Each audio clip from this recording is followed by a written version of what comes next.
send them to you to, let them know that process and if they meet Yes, guidelines like that? yes, absolutely. All right, thank you. Cindy, another question is programs such as OLO who work with the communities who use, and I believe you identified your eight categories of framework who fall under that.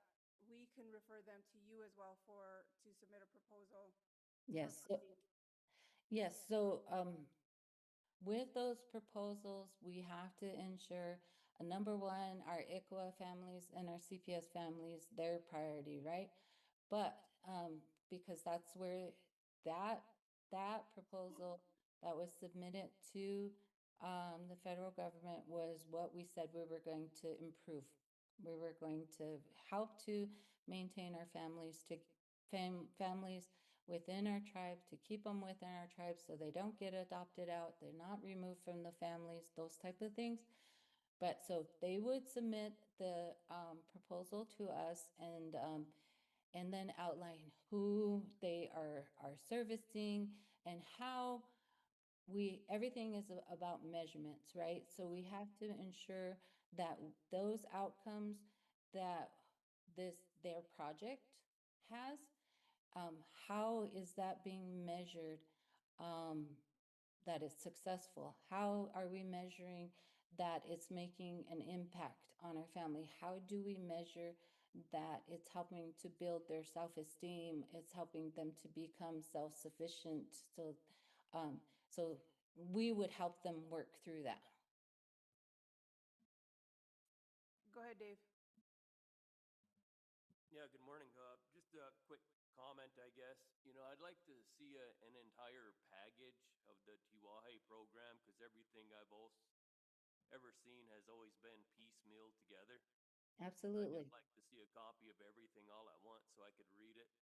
And on top of that, I don't know if your report was sent to us because I don't have a copy. I'm looking at my emails. I don't have a copy of it. I don't know what you're reading.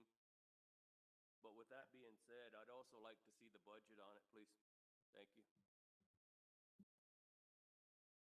Okay, so um, I don't have a problem with that, Dave.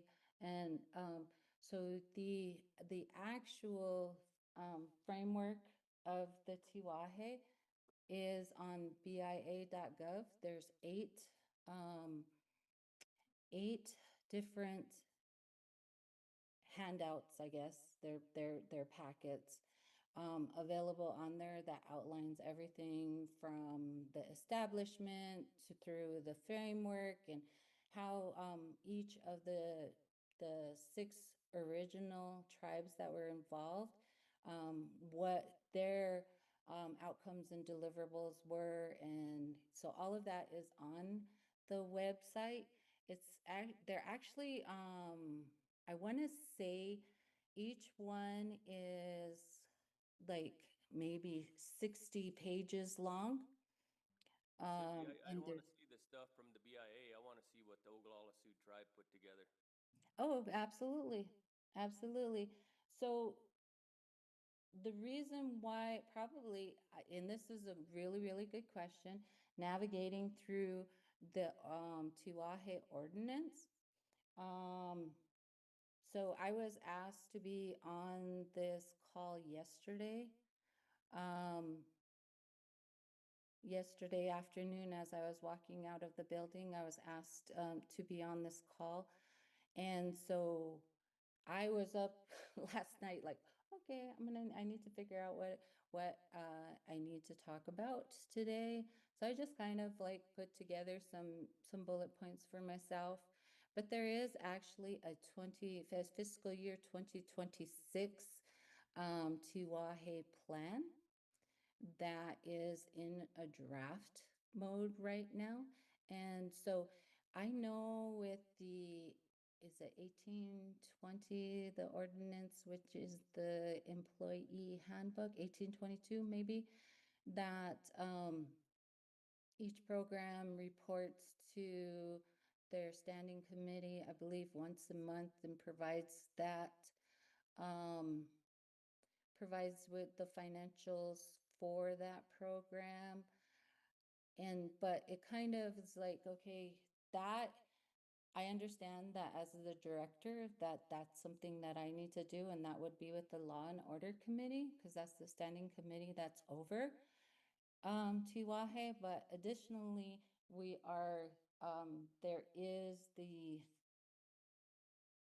ordinance 2505, which is the commission, Tuahe Commission, and Tuahe Commission is the entity that reports to, it is the one who does the reporting. So I just got on this call and I don't have a problem with sharing that. Um, any, but I'm not sure, like, where do we balance that out? Because within the 1822, it says the director, and then the ordinance itself says the commission will be the one who does that reporting. So I'd have to go back to them and then let them know that you would like to see those things, and then have them submit that to Cindy, finance. Oh, Cindy, so yes, she was approached. I did approach her last night, but it wasn't for a report. It was to inquire on any funding available for, in preparation for winterization. I reached out to all programs who had available funding. As we know that Tiwahe does provide some sort of funding for families, for activities, or in any event of an emergency, we know who to reach out to. So it wasn't to provide a report, it was to provide funding options or opportunities that we know who to look to. Because what we found during this administration is that there are programs who have funding that we found that had available funding that we could have been using, that were didn't know that were accessible, that we should have been reaching out to. And so it wasn't for a full report, it was to address what's available and how do we apply for that funding. So that, with that being said, also the Dream Center was recently purchased, and I know we talked about that. When would the committee or the council be available to do a walkthrough with the Dream Center being purchased? or is that a question for me? Yes. So on anytime that you guys want to go out there, I actually have approached yourself included, Ms. Chair, about having council come out to, and then we would open the buildings, be able to give a tour if you wanted it to be. I also encourage for tribal council meetings to be hosted out there. That would be wonderful. Be a good way for everyone to get familiarize themselves with the facility. So I do not go out there every day, because a lot of the work that I'm doing requires me to be in the building at the tribal building. I do go out, like last week we were there for 3 days of the week, and then we were supposed to go in with property and supply and do inventory, but that got postponed to Tuesday. There is a lot of inventory to go through in the building, so that might be a whole day. If anybody's interested in just stopping out on Tuesday and coming and checking it out, I'm more than happy to give a tour of the facilities.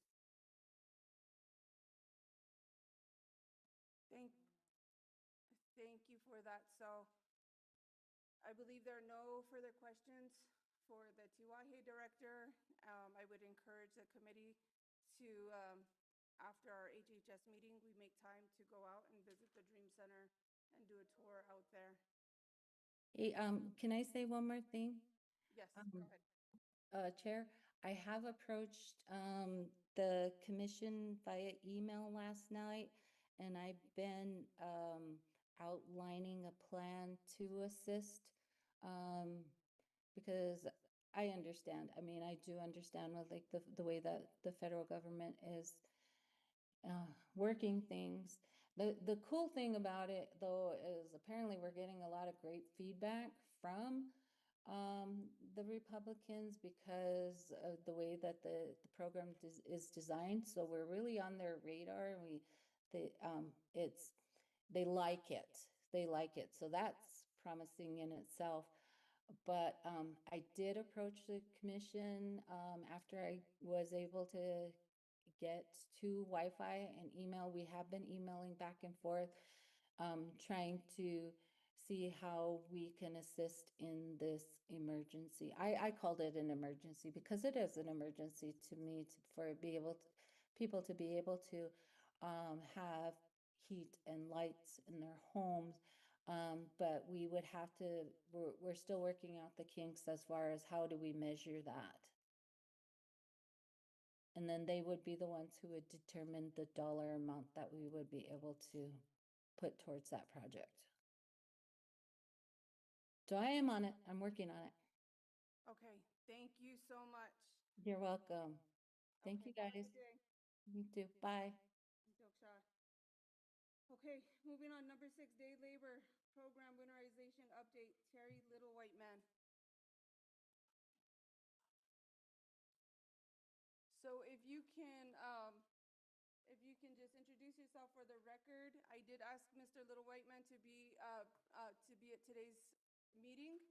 I wanted to talk to him about maybe taking a different approach with our day labor staff and preparing our districts for day labor. I know Medicine Root is ahead on that and having their wood stockpile moving along. Some districts are not so much ahead on that. And what their preparation is as far as purchasing plastic for getting windows covered and preparing in that manner. And if districts are not, what's the plan for that? I don't believe maybe yard cleaning is not the approach right now. We should be looking to winterizing homes. We know that there's a lot of homes that are not protected, and those are homes that we should be identifying. So I did ask Mr. Little White Man to be here and give a report. Go ahead. So just introduce yourself for the record and turn your mic on. Good morning. My name is Terrence Little White Man. I'm the director of day labor. Everything that you brought up, we're already moving ahead with all that. A few weeks back, I was talking with Steve Wilson about last year what we did. Last year we delivered so much wood.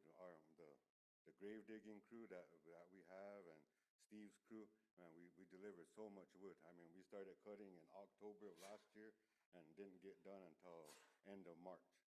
So 6 months of cutting and delivering wood. So this year I already went out and I started talking with the CAP offices and the day labor people to start being prepared for that. So there is districts that have put in their requisitions and their purchase orders to get plastic and lath. Medicine Roots checks just now got done for 2 chainsaws, lath, plastic, gloves, nails, all that stuff.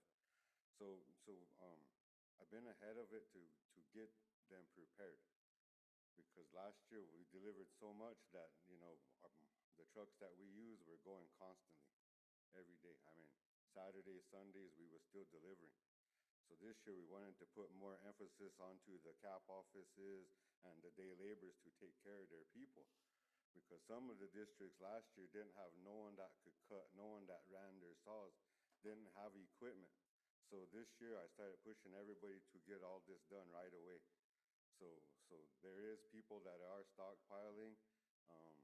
Lake Creek has a big pile. Medicine Root, not so much. Their saws, their checks for their saws just got done. Manderson's out cutting. Ogallala's out cutting. So all these day labor supervisors, I had them go and talk with Carl at land and get a wood permit so they know where to cut. Because in the past, when we first started doing this, some of the day laborers were getting accused of cutting fences, going into people's places.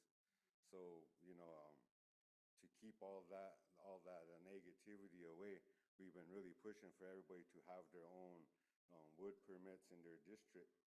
So they don't have a conflict of, oh, this is my spot, this is my spot, So with all these vendors that are out now and the real scarcity of wood, that is a problem that we see because me and my uncle, we go out cutting wood for his Sundance and for his sweat.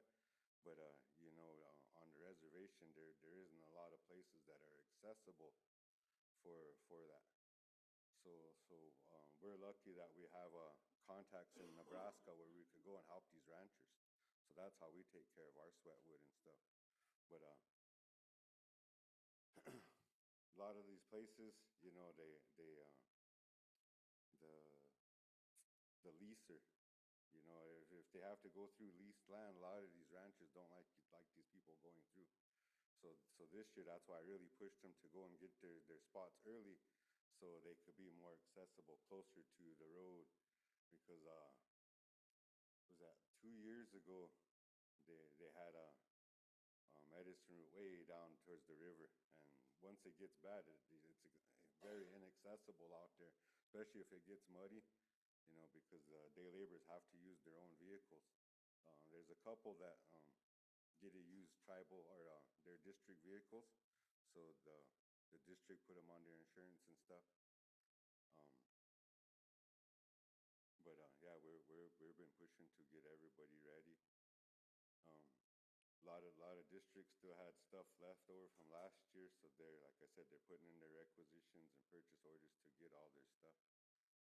So we've been working on winterization already, trying to get it ready, because winter's already here. It's already cold. We're already getting calls for wood.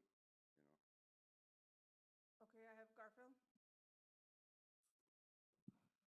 You talk about getting ready with the day laborers.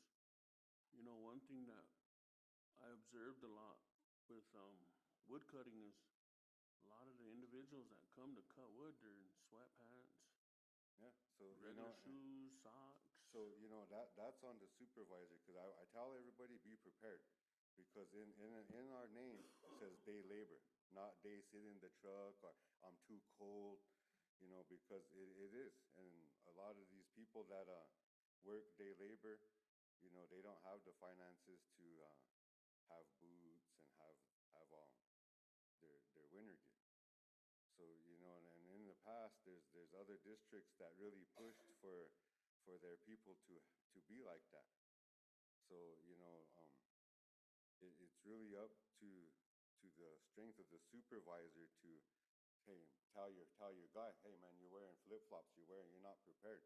But in that way, a lot of these people, we live on Naha stuff, and some of the stuff we get from Naha, especially bigger guys, they don't fit the normal stuff.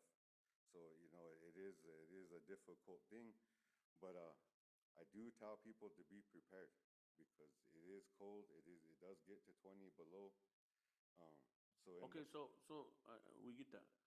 So does that leave out those individuals that are not properly dressed?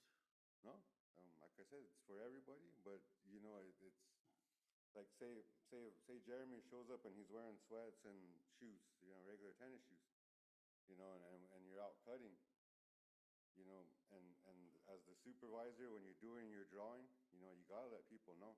So that was another thing I've been telling everybody, is be prepared. Have these supervisors tell your workers, be prepared. Yeah, but we just said that not everyone can afford Yeah. to purchase the proper wear.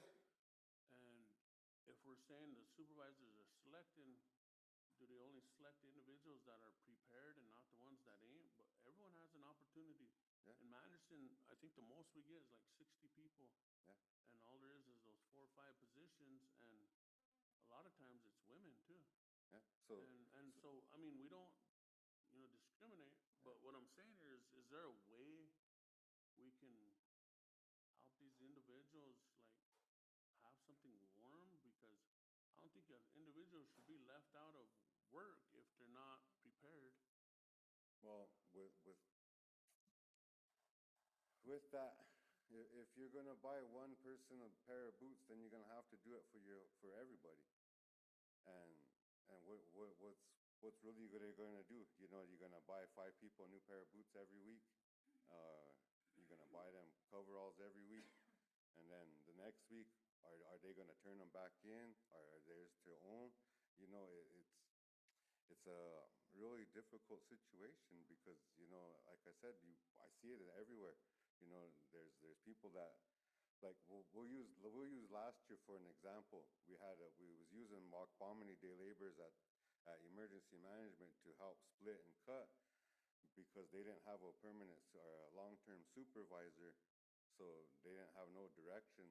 So um, Steve and them took them under their wing. We had them splitting logs and stacking and piling them into those containers so we could get them out for delivery. And within that, we seen people come in wearing sweats and, you know, tank tops and, you know, not tank top, but having two sweaters on. And so with that, Steve and them put a vehicle over there so they could start it up and warm up. And then we had heaters inside the big tent where they were working to try to help them like that. And to try to do that for everybody that's out in the field cutting, you know, that would be really hard. But we tell them, you know, you got to rotate. You know, like say you got 6 people out there and you got 2 people cutting. You know, the other ones could be warming up, and then when they're ready to start hauling, go out, start hauling. So we always tell them, take breaks, get in the truck, warm up. So we don't leave anybody out. But, you know, to buy everybody cold weather gear, you know, that's be a big expense.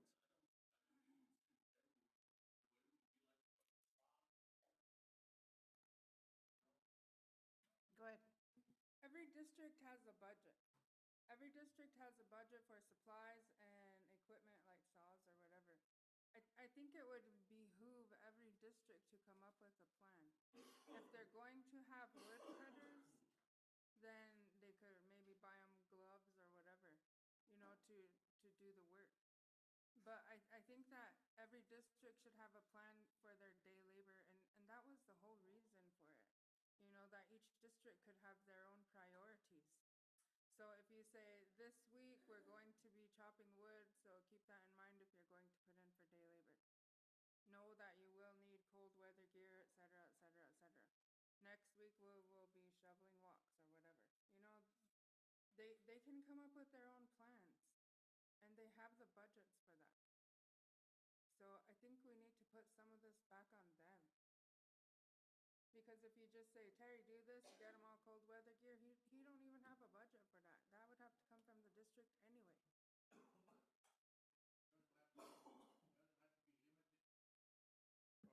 Cutting wood, right? Right. Yeah. Like tell them to have their own screw guns or hammers to put up lath and plastic or something, you know? You can require that from the developers. You can work with Taro too to get some of that stuff too. Right. Jackie, then Jeremy. Yeah, I just wanted to make something clear or clarify something, or to get it clarified, because our district said they don't have control over the day labor, so they don't get involved in it or whatever, because they wanted to put in this is Wakpamani district, they wanted to put in a supervisor that can be there to continually give them direction. But they were getting pushback saying that they didn't want to, I guess they were saying that it's a tribal thing, it's not the district's decision. So some of the districts, our district anyway, don't have a say. So I don't know what the ordinance says. In the ordinance, it says tribal representatives. Hold on, Terry, use your mic. So I know what you're talking about. You know, you're talking about the executive board. So when you read that ordinance, it doesn't state that executive boards have any authority over day labor. In the past, we had where it got too politicized. So they wanted to keep that out. So, and Wakpamani does have a long-term supervisor. Cleo Warner is their long-term supervisor. Warner. And he's been the supervisor for the last 4 months, 5 months. So they do have a long-term supervisor.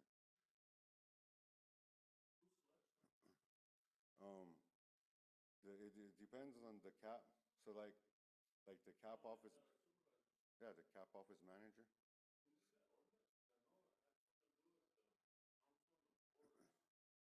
No, no, there's nothing on it, cause I carry it.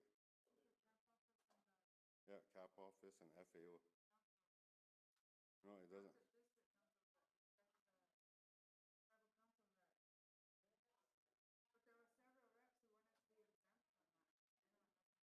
Yeah, because they say it messes with their voting or their voters.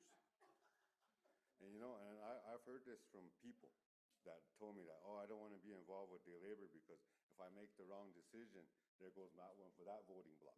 And then, you know, so I hear this all over. So with the ordinance, Yeah, I just need to, if the reps are in charge of that, then I need to see that ordinance too. What's the ordinance hold on, Terry. What's the ordinance number real quick? 2450. Okay, I'll look for it while he's reading it.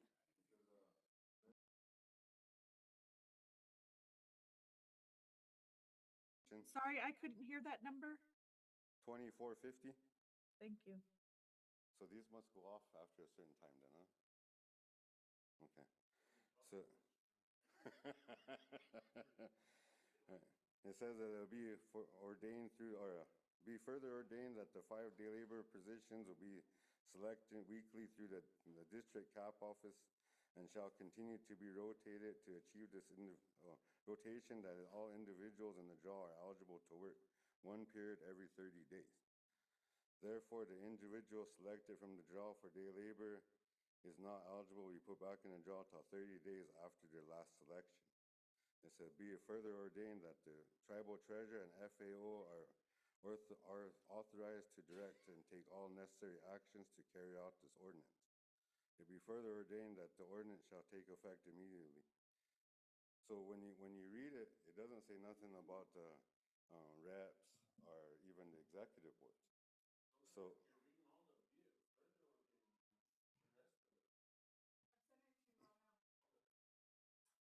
yeah, when you read it, it will be on there, because I tell everybody, you know, they always tell me that we have to live by this ordinance. So I make sure that the cap offices have it, the day labor supervisor, the long-term supervisors have it, because, you know, we have to follow it by the letter, they told me. So, you know, and then it says cap office staff, so that's why everybody's been going, you know, cap office.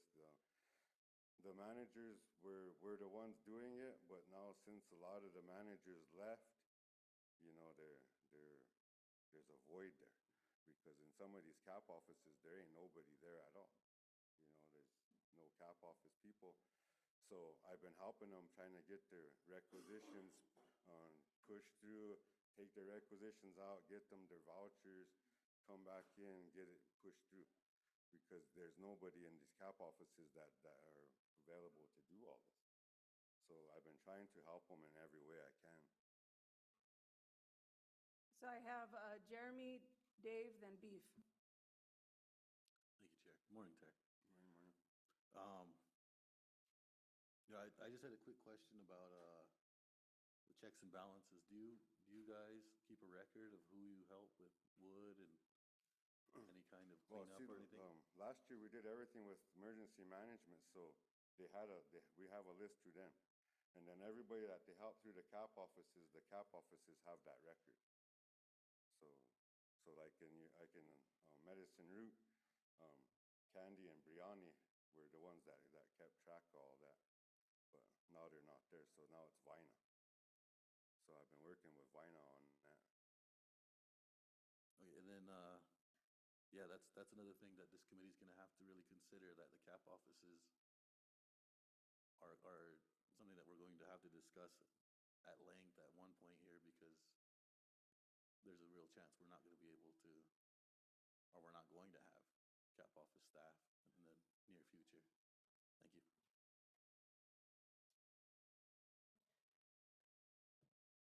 Thank you. And I think that's going to require more follow-up regarding the cap office staff and more discussion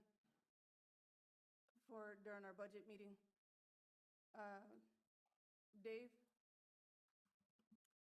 Yeah, I'd just like to know, I just got a couple of questions. What's remaining in the day labor budget? Would be one. And, while you're looking for that, I don't know what the authorized uses are for the money, other than they've appropriated a little over $4 million, but is there a way we can create, say, a heat match program out of any of that funding? Because, not everybody burns wood. I used to years ago, but I kind of got away from it. I'm all electric now, so is there any way, we could allocate some of that for a heat match? Because I know there's a few programs out there that do it, but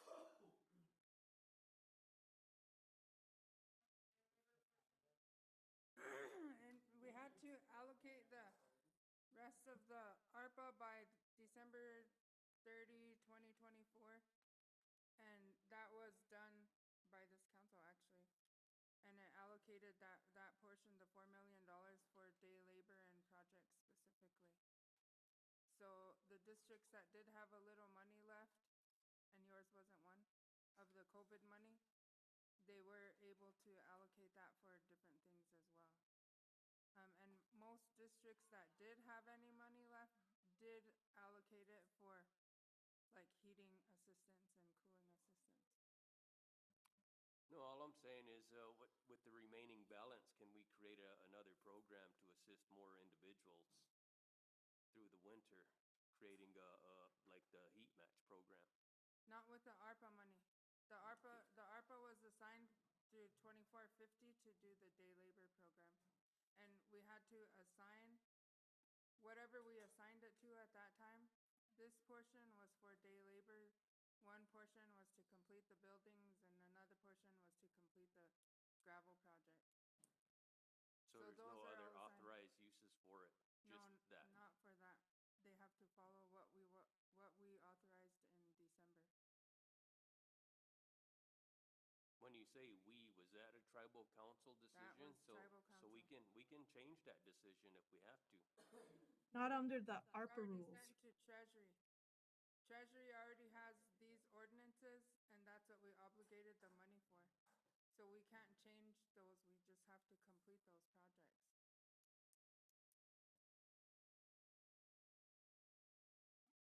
Georgette, were you gonna say something? All I was saying is it's under the ARPA rules. So like what Cora was saying, like you had to designate those funds by December, and then once they're designated, that's the path they're on. So it's due to ARPA rules that you can't change it.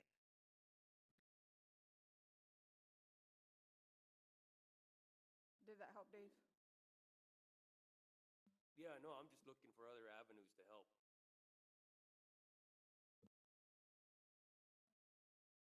Go ahead, Beef. Yeah. Yeah, I was just, you mentioned that the reps have, but I don't see no wording on here about reps.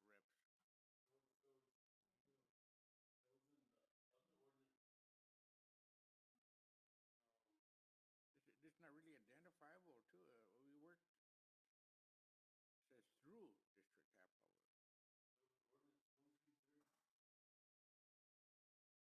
district capital. Go ahead, Jackie. On the first page of the ordinance, second to the last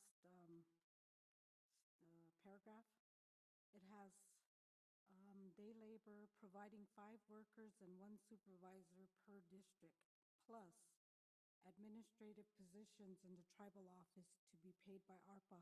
How many of those positions are in the tribe, Cora?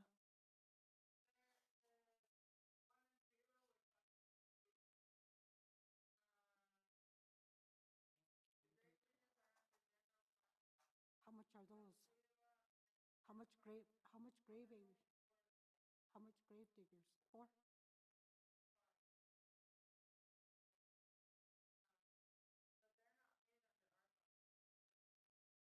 Oh, it says ARPA here, so, yeah.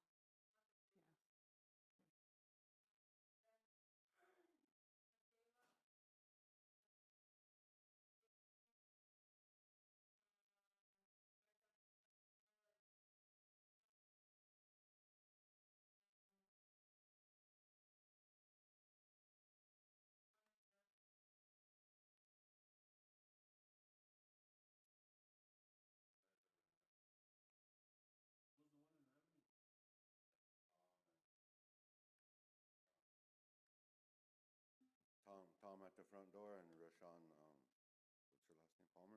But Rashawn's been helping out the resource, so she's usually out here at the front door. She's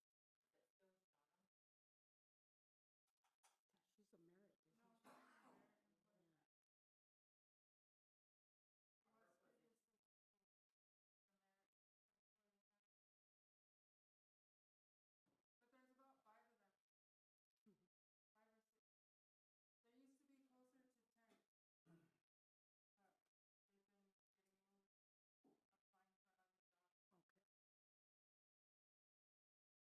Were you done, Jackie? Beef. Yeah, maybe Terry, we'll sit down together with you on, Wembley. Where is it? Okay. Yeah, so out there too, we just started a long-term supervisor. Have Colin out there cutting. Says, so, with the supervisors, I try to make sure that whoever the supervisor is has knowledge of maintaining that saw and running it. Because if you bringing in all these new day laborers every week and they know nothing about cutting or know nothing about that saw, they tend to ruin them. So when we first started day labor, we had some saws that just got used straight gas, end up burning them out, ruining them. So that's why I've been really pushing for someone that knows what they're doing to be in that leadership position. So you're not constantly switching out different cutters. So we just started that this week out in your district. Well, I worked with the cap office on it to get it rolling, because like we were saying, it needs to start now. And the other supervisors they had out there, that I know one girl, she's not into cutting wood. She's always just trying to pick trash, so it has to move forward, because like I said, this year we don't want to be the one stuck delivering all this wood again. So try to distribute it out to everybody. Go ahead, Garfield. So are the workers still filling out the waivers? Mhm. Okay. Yeah, Because if they're doing, because after 30 days, the computer puts you as inactive. So every time these guys work, because they have to wait 30 days, they have to redo an app and a waiver and all that. okay. I was just wondering because they're running chainsaws. Yeah. Use your mic.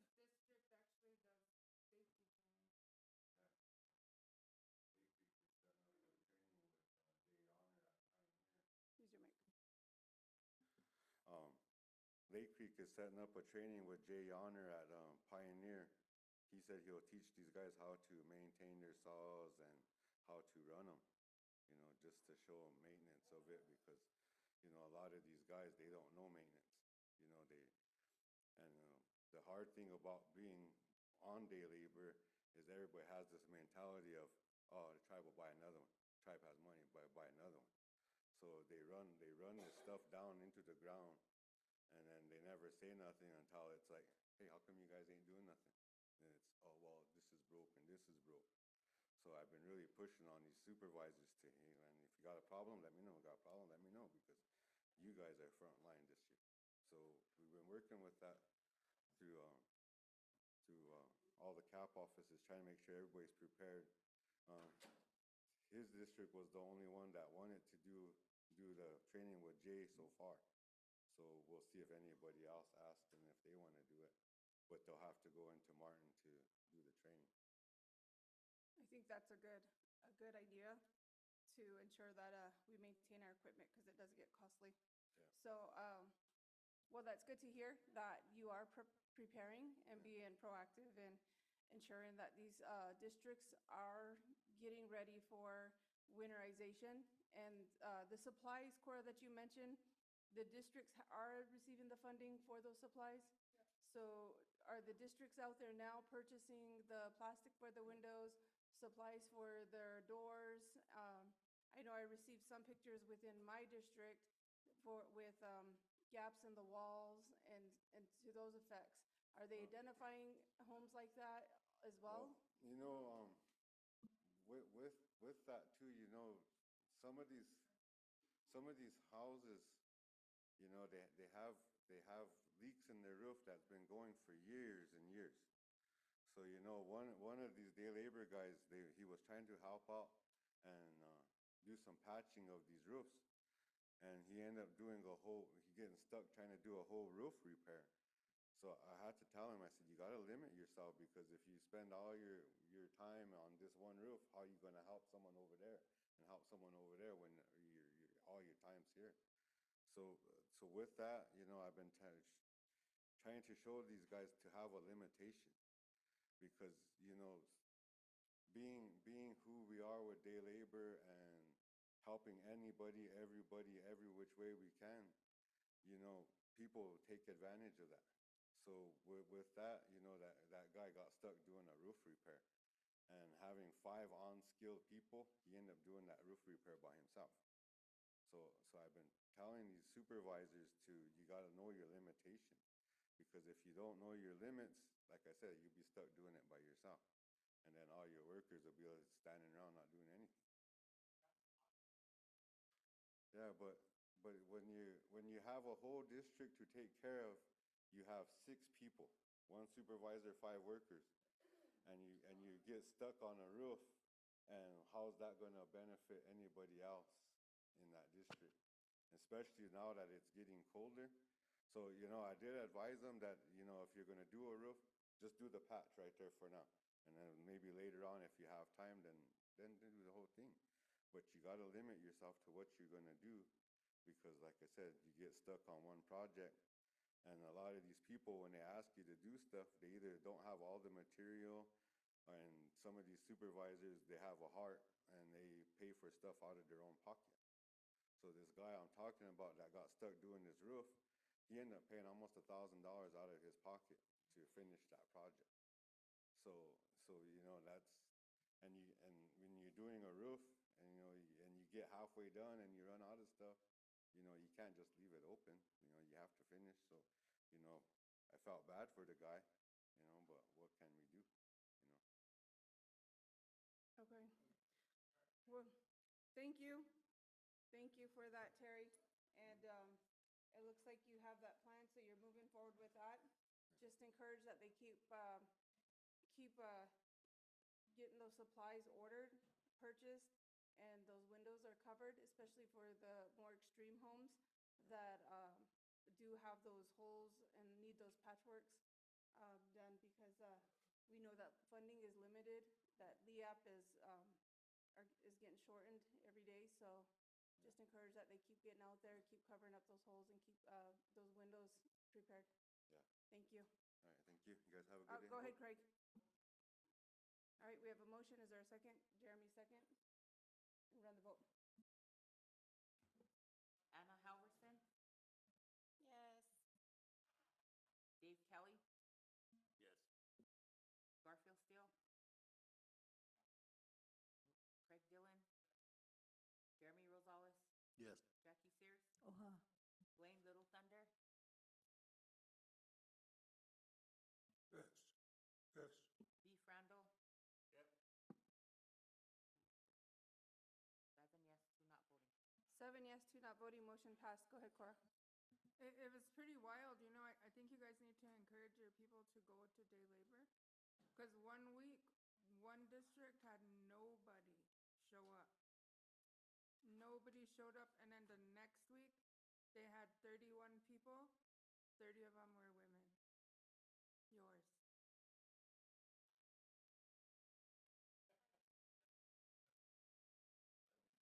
Yeah, that was pretty crazy. That was recently.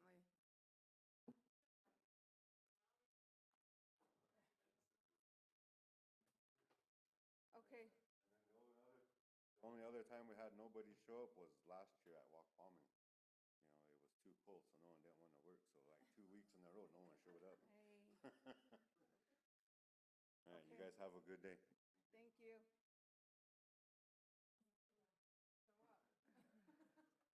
So I asked Leah to be here. I don't see her here. Okay, is she coming in? So I asked Leah to be here because we did get the report from her last week that she did have funding. I did notice, that they did not have funding. So I just asked for Leah to be here to give us a report and let us know what's going on in Leah. Just introduce yourself for the record and go ahead. Okay, hi, I'm Raylene Badialaher. I'm the Director of Energy, and right now, we do have a small budget and a small carryover, but I have to work with my contracts person too. He's the one that really helps me with my budget. I did touch base with Kathy, our accountant, Eagle Out.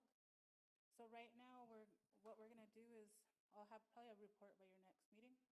That way I know where to obligate my funding to like break it down for elderly or medicals. Our funding's very small.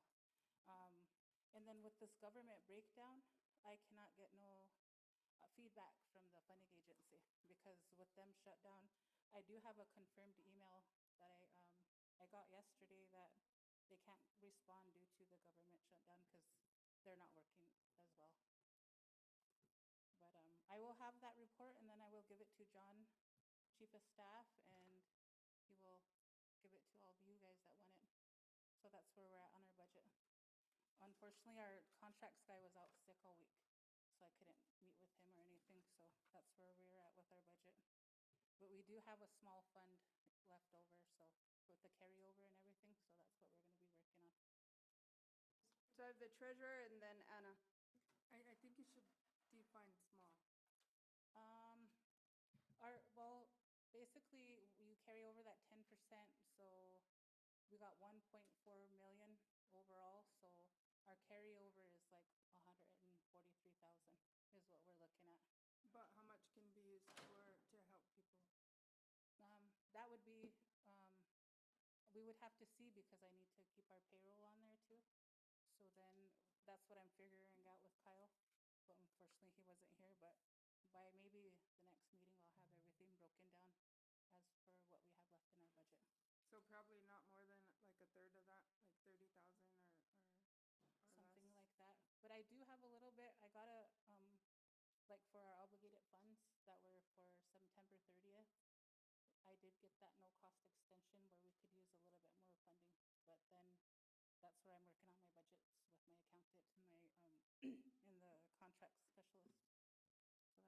So that's where we're at right now. Go ahead, Anna. Is there a way you can bring us MIP report on energy and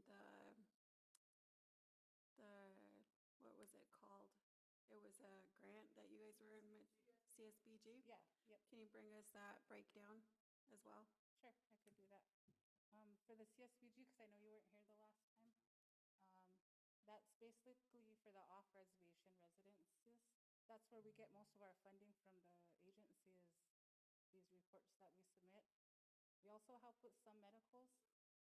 There's a lot of off-reservation people that need help with getting to their medical places, so we do offer medical as well for them.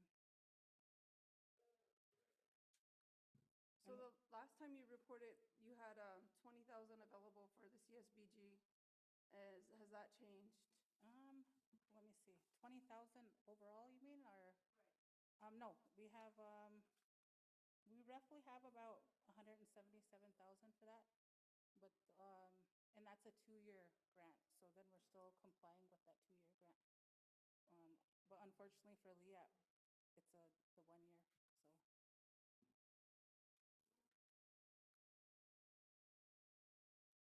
Are you taking any applications for the CSBG?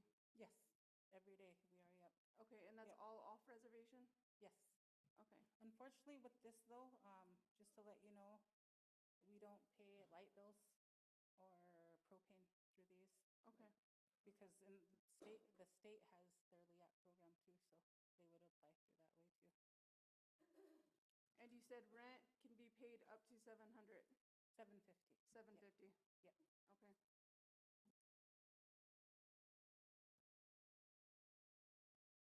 And so Jackie, before you came in, she was reporting on energy. The gonna provide a report next week, an updated report, or go ahead, I'll let you just repeat that one more time. Yeah, I'll probably, in the next meeting, I'll have a full report for you all for where we're at and everything. And we do have like a little bit, speaking about weatherization, I think we have about 29 boxes of plastic, the big rolls. So we can distribute those to the service centers and they can help with that. Unfortunately, we only have like 29 heaters. So that, when I do this budget, I can actually see where we are with our weatherization for LEAP. That way I can order a little bit more heaters. It's not gonna be much, but it will be something for the community. Yep. The only issue I have with heaters is, I know it was brought to my attention, we had several house fires, and my concern with the continued purchase of heaters is we don't know the result of these house fires, and a lot of these homes, they're quick fire. I don't know the time limit, and I'm glad emergency management is here. What's the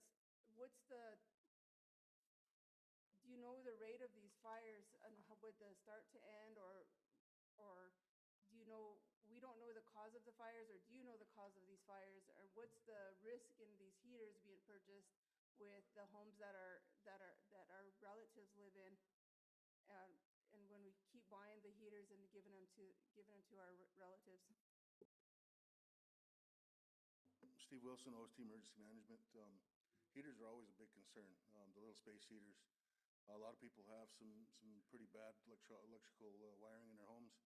A lot of things that we're seeing are power strips, extension cords, things like that hooked into them. Unfortunately, I mean, that's sometimes the only way that they can heat. So, I mean, they can take that chance to use those. But a lot of the fires that we do see are from space heaters, from power strips, extension cords. When it comes to burning wood, it's rotted out exhaust pipe, you know, or somebody not managing that fire throughout the night, things like that. So that's the majority of what we're seeing, and a lot of these home fires are happening in mobile homes. And in these houses, in about 7 to 10 minutes, there's not much you can do for a trailer house. They get consumed pretty quick. The housing homes, we don't see a lot of those house fires, but when we do, we're able to catch those pretty quick because of the way that they're built, the way that they're constructed. So it's kind of the rundown on the fire issue on those. Thank you for that.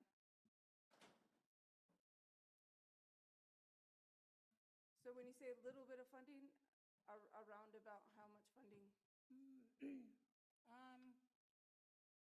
Like I said, we're able to carry over that 143,000 for our program. In between that, I'm gonna see how much we have for our obligated funding, which is roughly about 100,000. But I mean, I could be a little bit wrong because I got to work with Kyle as well, our contract specialist. But he's been out, so that's kind of where I kind of backtracked a little. I am working on a lot of reports though for our funding agency. There was a lot of missing reports over the years, so that's basically what I'm still working on throughout this week. Okay.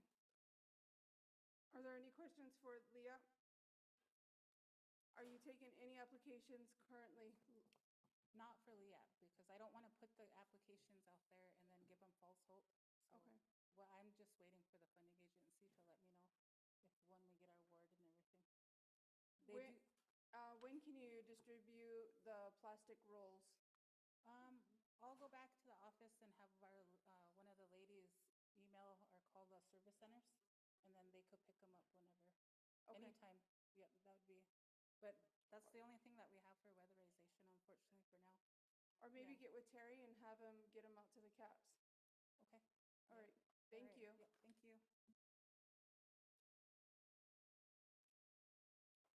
Okay, OLHA.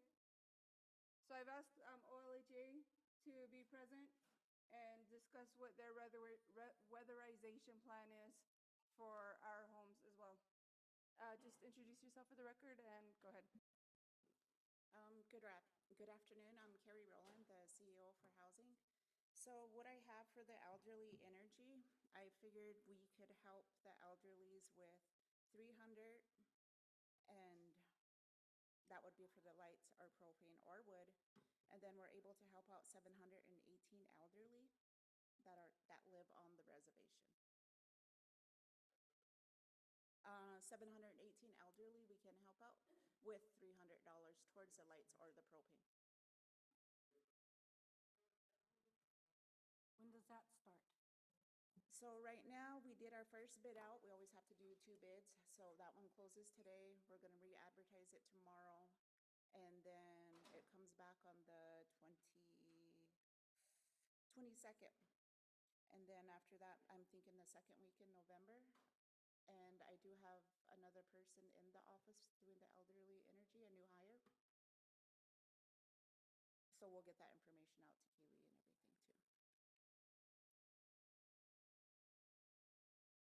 I believe Lake Creek, you had some shut-offs, a lot of shut-offs in Lake Creek, or Lake Creek Electric. But if we break down the 718 elderly, that's 79 elderly per district, that can be identified immediately if we break it down that way. Or would you recommend a first come, first serve?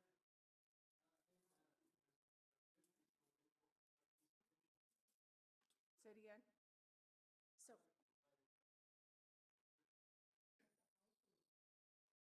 so we usually have it in our application, and it is first come, first serve. So a majority of our big districts are Pine Ridge, Wapami, and Kyle, I would say.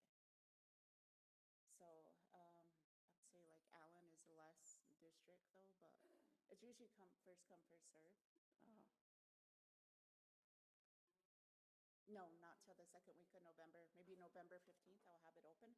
And then I did meet with the maintenance for housing, and he says what they do, they will provide plastic for their elderly or handicap, and then we're gonna go around the 27th of October and go and clean our furnace filters and do maintenance on our, weatherize our units out there in the districts.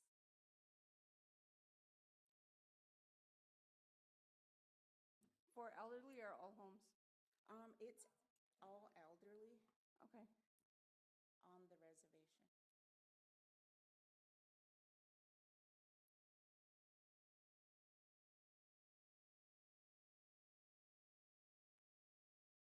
I mean, I don't have a problem with it, but if the high population is our 3 districts.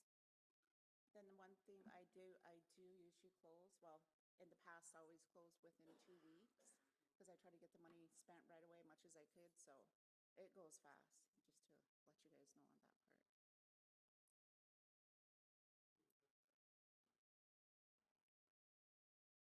Okay. Yeah. Yeah. I appreciate that. Thank you so much. Okay. Yep. Any more questions? So something to look forward to. I think the biggest goal here is to ensure that we are staying ahead of preparation for the winter. Instead of being reactive, we're wanting to be proactive this time around. Yeah. So that whatever happens, that we're on top of it and that we don't leave anyone left out or behind. Yeah, so that's when I would sometimes delay it a little bit to when we hit the colder months, at least we'll know we'll have that money for them during the colder months, so. Because before October 31st is when I would usually start, but I did notice the weather's getting cold and I'm already getting phone calls from elders, so, yep. Perfect. Thank you so much. Okay. All right, we'll see you Tuesday. Yep. Okay. I believe, is lunch here yet, or? Yes. I know, see? That was to get you guys to show up, because I know everyone's trying to dip out. HHS committee referral. This was that grant that Beto Luto was asking to push. It was that 180,000 towards that consultant, that they would receive 15,000 a month. Oh, they're here? I'm serving lunch. Yeah, that's to get you guys to be here. They should be here though. That's that consultant. That consultant receives 15,000 a month visit here is one time a month, and then the rest of the time is televisits. I believe, I was hoping Lisa was here. It's 180,000. Georgette, were you able to look at that consulting contract?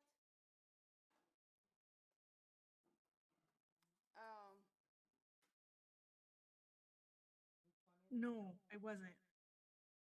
I apologize. It's a referral from Ampetuluta, and,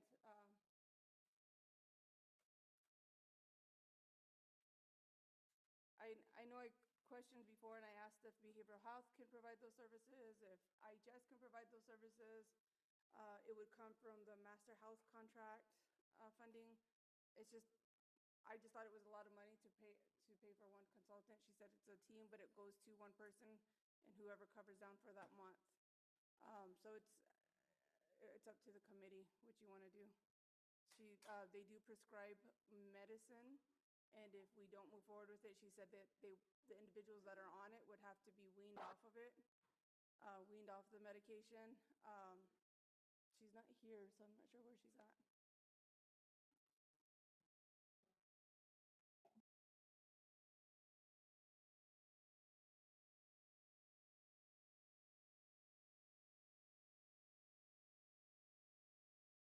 Yeah, I just wanted to make sure, I think that's why we sent it to finance, so we could have the attorney review that and see if it's, because we didn't have one at the HHS meeting.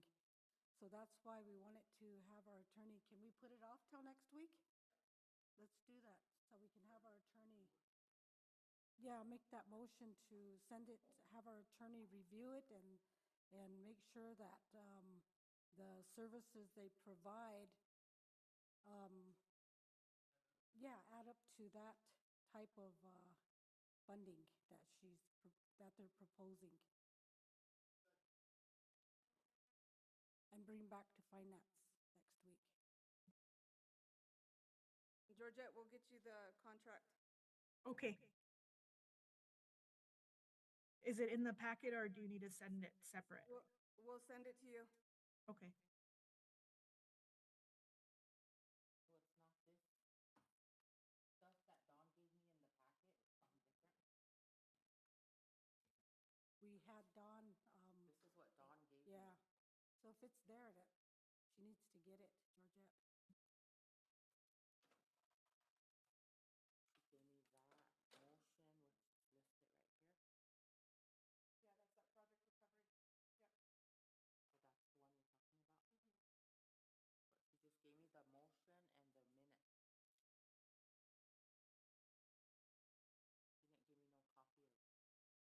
but I'll ask her. So that one, okay. So this one, refer to attorney and get, okay, I have refer to attorney for review and make sure that the services that they provide, which would be project recovery, add up to the services provided, add up to the amount of funding.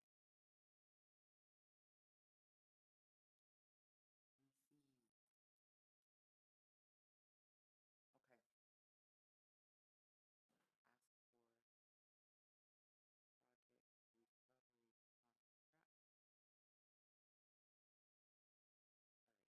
Anna Halverson.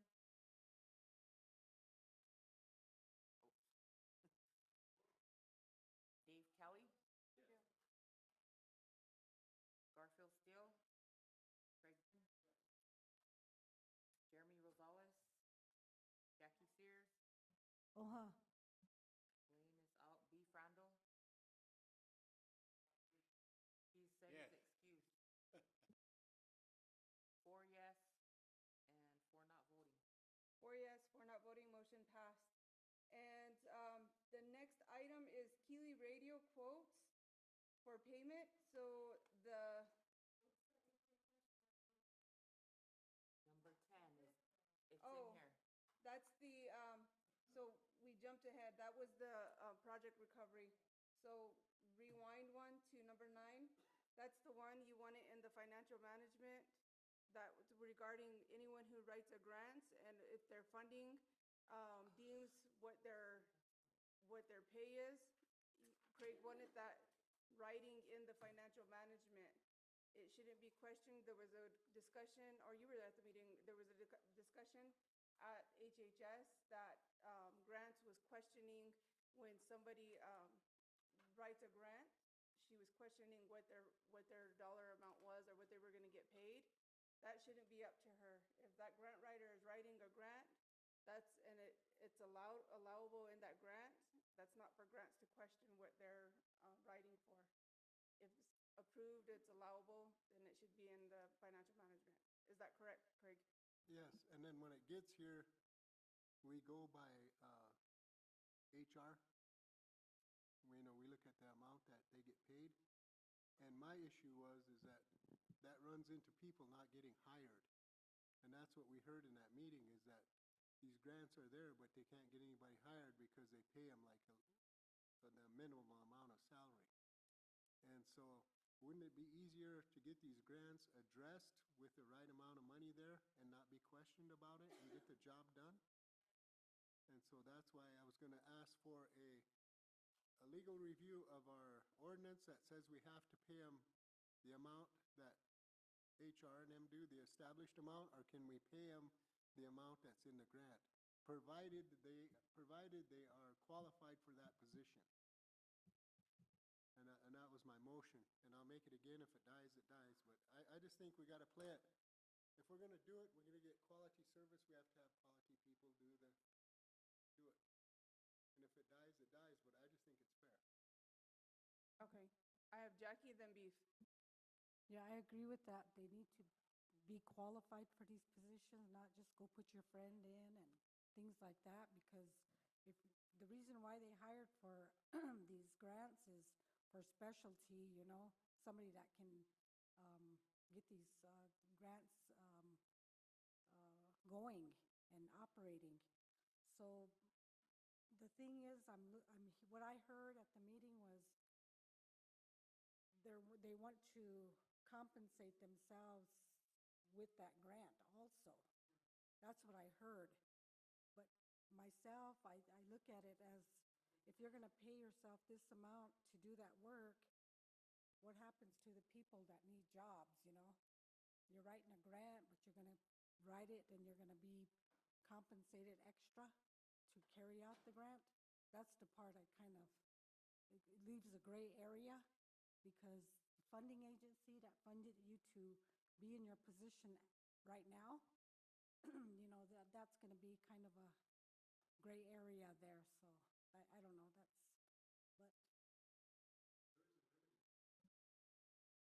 If you're a director of that program, you can't wear two hats at once. You know what I mean? So the remedy is that do you keep your job with the tribe, or do you go with the grant and work for 2 years? Yeah, and so the remedy's there. We just got to have it in the ordinance.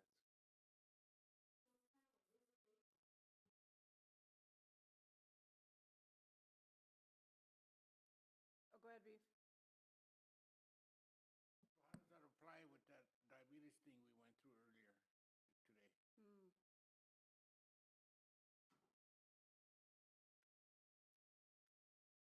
The diabetes program, the issue there is there's no money in the program.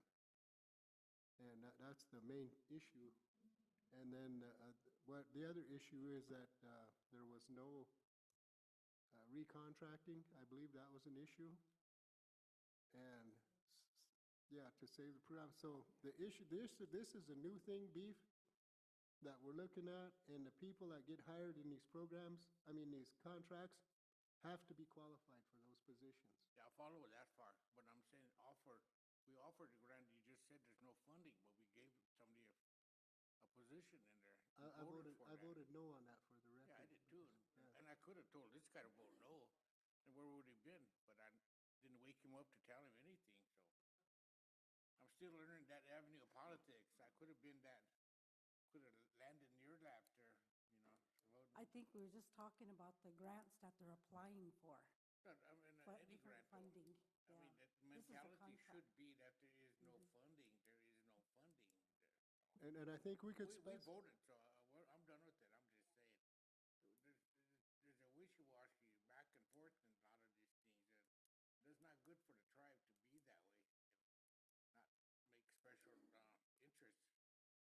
decision.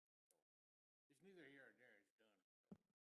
But I think we could put that in the ordinance too. If there's no funds, it's done, you know? And you as the director or the person that's hired to run the program will do the recontracting and everything for it. That's a responsibility that should be on all of it. It should have been this way a long time ago to get, here we are today still struggling with this. I think some valid points are being made right now, and those are things that we need to remember whenever we work on this financial management manual, because we're always learning, and this is a lesson learned that probably could have been caught if it was in that financial management manual. And by the way, you know, it hasn't been updated, and so those are things that we need to update along with that personnel policy, what we found.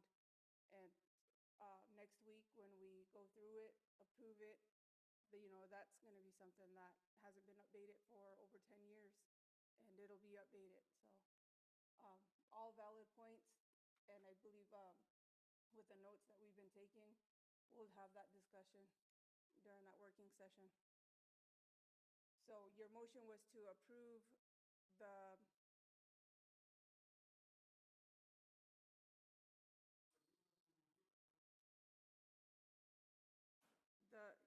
the grants discussion on qualified hiring under the grants received and awarded. And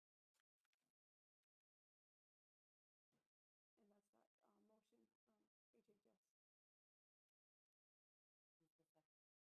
Is there a second? Is that your second, Jackie? Second. And then run the vote. Okay, Dave Kelly? No. Craig Dillon? Jackie Sears? Beef Randall? Three yes, one no, Yes. one not voting. 3 yes, 1 no, 1 not voting, motion passed. Okay, moving on. The next one is the Keeley radio quotes for payment. Our contract expired. To renew it, it's $3,600. It's this one here, it's in the packet. And what that allows for us is to have that 1 hour airtime for council meetings. It expires 1 November. It's an annual prescription. It's 1 hour program airtime, 3,600.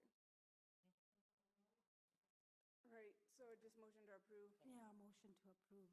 Is there a second? Second by Beef. Yep. Does that go to XB? Yes. Okay. And forward it to XB. And forward to XB? Yep. Oh, it's a contract, isn't it? Or is it just a, oh, okay. Invoice for payment but I was looking, it looks like there's two. See, this one says 36. This one says 5,000, so. Well, send it to XB, just to be. So the 36 is the council. The council gets 1 hour.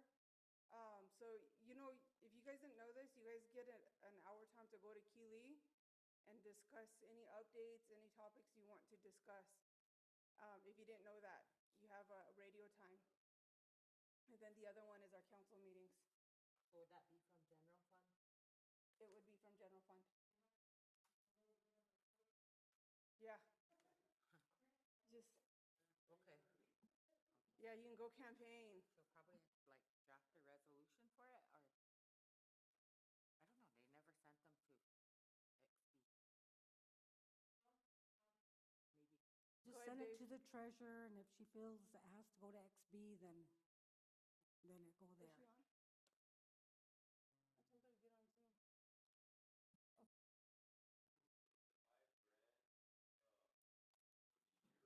Yes. Tribal Council, Sioux Tribe. Airtime for council meetings.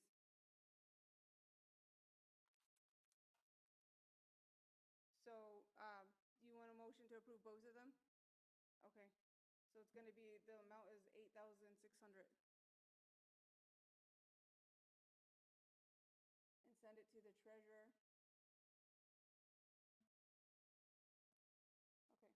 Okay, run the vote. Dave Kelly?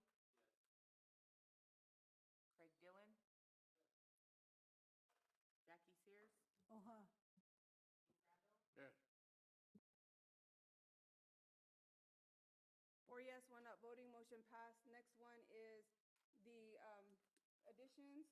The number 12, vice chair. Ty Lenderman did submit his resignation from vice chair.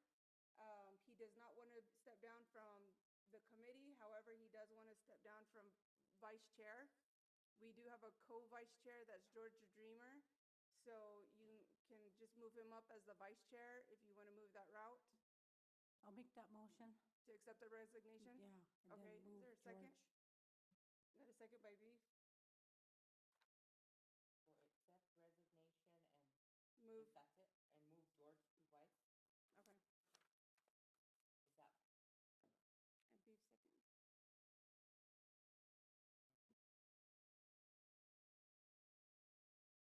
And Ty will remain on finance.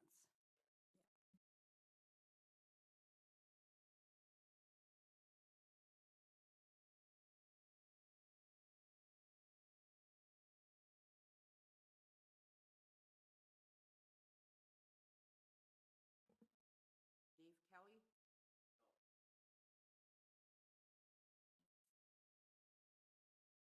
Greg Gillen? Jackie Sears? Uh-huh. Yes. 3 yes, 1 no, 1 not voting. Also, finance is a high visibility committee. And I know that sometimes the vice chair is not always present. Do we want to assign a co-vice chair to the vice chair at this time as well? Because I'm not, Can we wait till we get more people here at the next meeting? we can do that. Yeah. Okay. There's hardly anybody here, so, Okay, because some of them might not want it, and we put somebody in there, and, so let's wait. okay, we can do that. Yeah, all right. And then the last item, I did request for this to be on. It's been a point of contention, a heartache, a frustration in my district. My phone will not stop. It's to the water issue in our district. And I've asked one of our most powerful groups to be present, and they've been sitting here waiting patiently all day. We have Mr. Red Cloud, Mr. Peely, Mr. Wilson, Mr. Ainsley, all present in the room. It's always an honor to have you all present together to talk about the issues in Pine Ridge District and some solutions that you might have and what's going on. Some of the issues that we're having is the notices that are being put out and them being put out in a timely manner. And also that I did show Mr. Peely the pictures that are being sent to me, that although that's just requirement to notify that the water is of concern, but the pictures are showing otherwise, that there is discoloration in the water, and if that's what they're being required to boil, that they still don't feel that it's safe to consume, wash with, or utilize. So the issue also is who is hitting these water lines, and who's being held liable for hitting these water lines. Is Taro involved? Is it Paul Reed? Is there insurance claims being filed? Basically, what's the status of the Pine Ridge's water? Thank you, committee. My name is Robert Pilley. I have with me several of the active players in all of this. Reno is doing a lot of the emergency management stuff here. I got our tribal utilities consultant who can help us with the water quality issues that we're having. And by all means, if we have any discolorations or anything in question, we need to get samples and get them to the lab so that we can identify that, so that we can identify where that's coming from. And there's special protocol on how you sample water too, to make sure you do it so that it's properly sampled, and so we don't get like a tainted sample and that type of stuff too. Unfortunately, a lot of times we do get folks that will try to taint a sample just to say we got bad water too. We've had similar systems like that, but that's not what we do.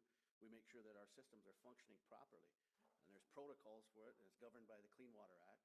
If I could get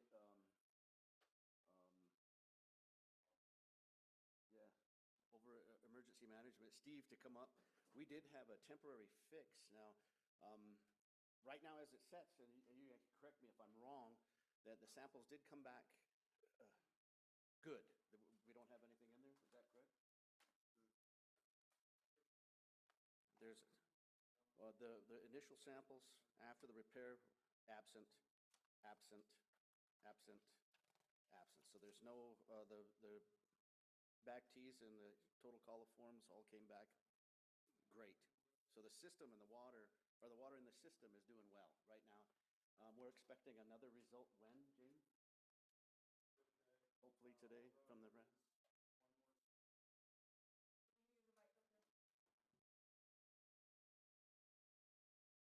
James Begman, Tribal Utilities Consultant, Martin IHS Field Office. I think pretty much everybody in the office here knows me.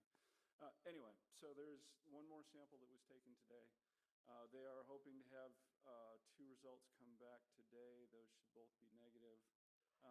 The Water and Sewer Director, Frank Steele, is taking the sample. He's going to get that up to the Mid-Continent Labs this afternoon. We are hoping that when that comes back positive tomorrow, they'll be able to lift that boil order notice. So boil order notice still in place. We do not believe that there's anything wrong with the water. And while I'm up here, just a couple of things as far as the water is concerned. If you get a glass of water and it's got a gray color to it, put it in a pitcher, put it in a larger glass, set it on your table, whatever. But if the color goes away, that's just air in the lines, and there's nothing to be concerned about as far as that. That's not a problem. If you pour a glass of water and you see anything that's settled out to the bottom, at that point, that's when you want to give either OST Water and Sewer a call or OST Water Maintenance and Conservation a call. OST Water and Sewer is responsible for the lines and 2 of the water storage tanks here in Pine Ridge Village. They're responsible for the old hospital tank. They're responsible for Crazy Horse Tank south of Pine Ridge, south of Pizza Hut. OST Water Maintenance and Conservation is actually responsible for providing the water. We've got 6 different production wells here in Pine Ridge. Pine Ridge is 100% groundwater. They don't receive any of the river water from Fort Pierre. It's all groundwater. And it's all high quality. OST Water Maintenance and Conservation does the testing for Pine Ridge Village. They make sure it's safe. They do the monthly back tees to make sure it's safe. They test for arsenic. They test for nitrates. A number of other things in the water to make absolutely sure there are no issues. In the past, we had one well that was out on the west side of Pine Ridge High School that had arsenic problems. That was taken offline. That's why they do that testing, is to make absolutely sure that the water that goes into those lines and gets out to people's taps is safe. Thank you. When we do have emergency situations, there is an opportunity for us to actually provide some water. We have done it in the past in a few other spots. I believe I was told by Cora that the village does have money available for some of to purchase some water for that distribution right here in Pine Ridge. Steve, if you want to come up and kind of show how we did it before.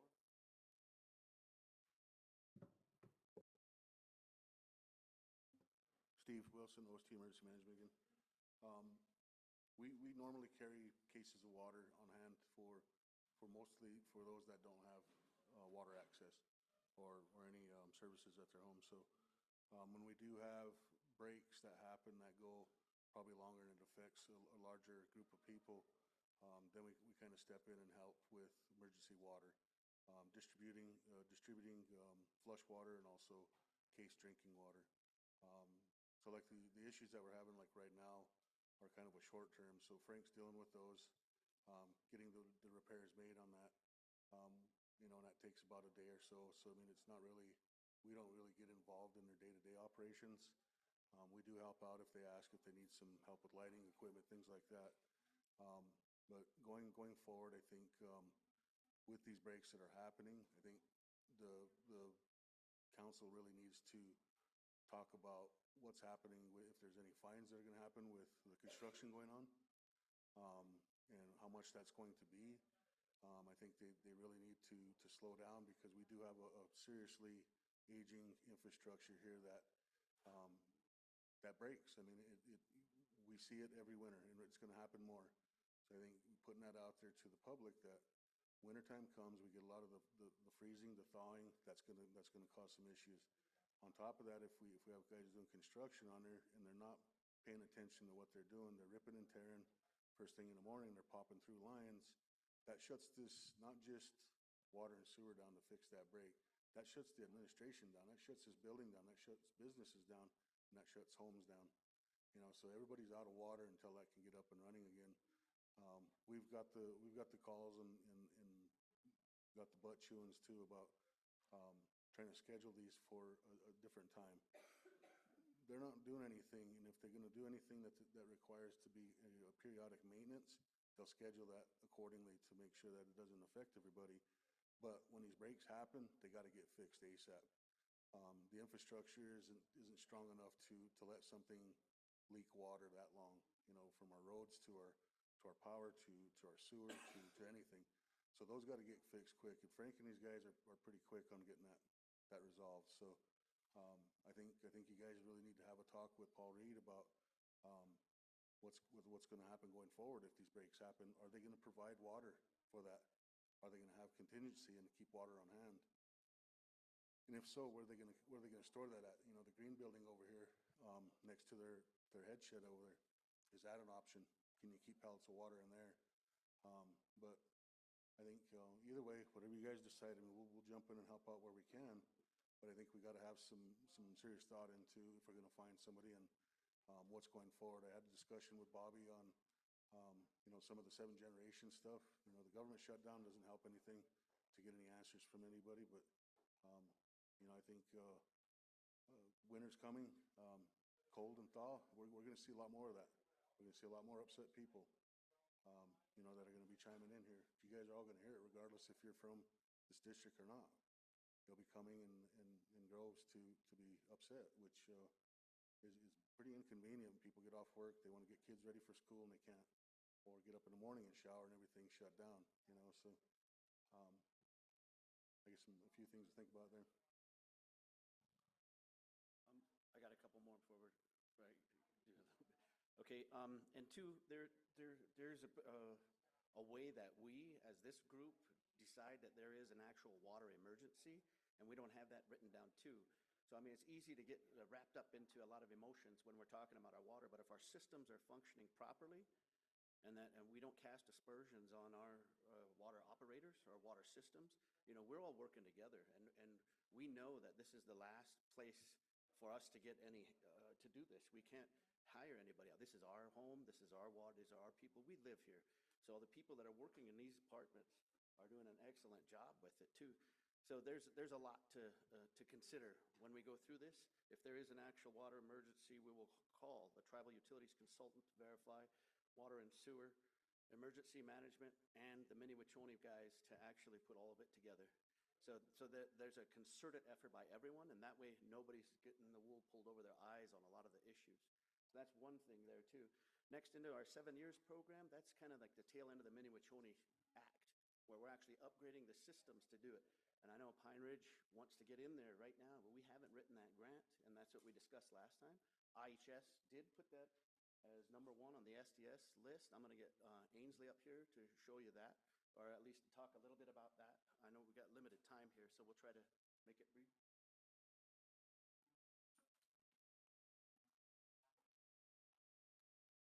James Ainsley, Senior Engineer for the IHS Martin Field Office. Right along with what Bob said, at the tribe's direction, the SDS list did list Pine Ridge Water System replacement as the #1 priority. Hopefully we'll be hearing roughly March of next year as to what's been awarded. Until such time, I know there certainly is a lot of justifiable frustration, but the work that is being done under the the Paul Reed contract for the highway replacement and the water main improvements along with that is a smaller part of the overall project. They are making an awful lot of improvements that will pay dividends further down the line. They're gonna take a bulk of the work that's gonna allow us to regain control to at least break Pine Ridge into large chunks as opposed to shutting down the entire community. I'll let Mr. Reno Red Cloud describe it, but he has secured some funding to do additional work. And with that, I think, like I say, as should the project, the SDS project be awarded, we're going to make full use of that control that we're being given by these two projects to affect as few people as possible and hopefully get the system back under control. I would just, hasten to say that this isn't something that happened in the last year or two. This has been an ongoing problem of maintenance, and the gate valves are even paved over, so there's no maintenance that could be done. So I think going forward, I would just like to plug the efforts that Water and Sewer Company, Water Maintenance and Conservation make. Support those tribal programs, make sure they're staffed so that they can maintain what will be given here in the future, so that hopefully this won't be a problem again. And then, like he was saying too, we have Reno is doing a possible immediate fix, or at least as fast as we can with your help, to push that project through. And I'll have Reno come up and explain about the emergency valves.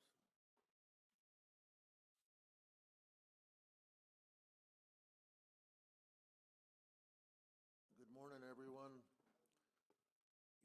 This issue's been going on for, I'd say, 20 years. I was a former employee at Water and Sewer in the 80s, and lack of mapping, with the BIA systems, the housing systems, the Pine Ridge system's been a puzzle because you don't know there's no maps. And that's still going on to this day. This morning, we had a Zoom call. Paul Reed was on with us.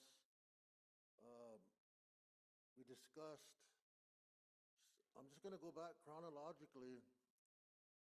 Back in November 11th of 23, this issue came up. And we had our first meeting back there, and we did an assessment. And IHS was instrumental.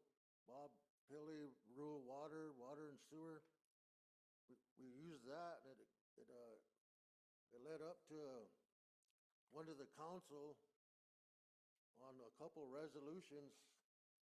The first one was back in declaring an emergency with this. But in this past year, I got $43,000 from the BIA to put in some valves in Pine Ridge, which the council passed. I'll give all these to you, Chairman, for your documents, for your records. Okay, on this one here, it was resolution of the Executive Committee, resolution number 2545XB, resolution of the Executive Committee of the Oglala Sioux Tribe approving the scope of work budget and justification for the Pine Ridge valve installation project, and authorizing the submission of the same to the Bureau of Indian Affairs for fiscal 2024 one-time funded year-end projects under water resources. That was $43,000 given. So at that time, I worked with James Begeman of the Tribal Utility Consultant, and we came up with a scope of work and a budget for that $43,000 right here. And then this right here, it identifies some areas that we're going to be working on with James Begeman and myself. It's going to identify like East Ridge, North Ridge, Crazy Horse, just areas where we're going to put in valves so we don't have to shut the whole town off. Because I know when you shut the whole town off, you're going to have, it affects the tribal building, affects the schools, affects everybody. And look at it, it's 2025, so this is just a Band-Aid effect until the long-term solution would be the seventh generation in IHS is SDS. But the other one right here is, this is resolution 25-172. This is what we discussed this morning. You could have these. Yeah. So this is what we're gonna do. This was discussed this morning. I had Steve Gunn on with me. Off of this declaration, resolution of the Oglala Sioux Tribal Council declaring a state of emergency in the village of Pine Ridge due to continuing water main breaks and calling from the Water Resource Department to take immediate action to repair the breaks. So what we did is we got the 43,000 identified, got the scope of work, got the budget, got it all passed. And this morning my question was to Steve Gunn, since it's only 43,000, and it's under the 75,000 threshold, so I think we were looking at, James, I think we were looking at Badlands Enterprise or O'Brien, Chris O'Brien, but they're too busy to respond to this. So what we did is we identified another contractor, and he's standing right here, Mr. Robert Pilley, and we got his documents right here. That's his organization. Bob, you want to kind of explain the organization? Well, my business with the tribe is consulting, and if we need to get this done at cost, then that's what I was proposing to do. But I mean, I want to make sure that we're doing this open book, open policy, so everybody knows what's happening. But if we can't get anyone to do it, the thing is we want to do it now and not later. So that's something to consider. Unless you guys could come up with any other efforts to do it, then that's kind of a proposal right now. So you guys get to figure that out and let us know which way to go. Bob is the only contractor responding to our needs to get this done, and he'll do it. If we can get it passed by the committees, we'll go ahead and start a contract and get it passed by the XB, and then we'll identify him, and we'll get this thing started next week in a couple weeks, whatever. But I'm glad that he's responsive. And this morning on our Zoom call with Paul Reed, the question was brought up about all these breaks with them. And I know that they broke the water lines out here by the 4-way going towards the BIA, the old jail. The old jail. But they're going to give us a draft updated as-built of those breaks, because they were saying that a lot of those breaks that they had were never mapped. And that's the BIA system. What always gets me is the BIA was funded in the 30s, 40s, 50s, 60s, and they had a lot of funding, but they never did any mapping. Because we even noticed that when we did the mini Wachoni, that we had a limited source of maps and records. So that's just something in the past, but for now, the identify, respond, resolve. I'm glad we got this funding. If we can get it rolling with having Mr. Pilley and his organization come in and do these 4 valves with the assistance of the tribal utility consultant, James Begeman. It's an effort that all of us are doing, and get these valves in now, so maybe a month or a month and a half, 2 months, we'll have these valves in the ground so we don't have to shut Pine Ridge off. We'll have isolation valves. So that's kind of what we talked about this morning. And I'm probably going to have another coordination meeting with Bob and IHS and Water and Sewer and Rural Water, all of the water departments. I wanted just to mention something out of my water code, because my department is the regulatory agency for the tribe.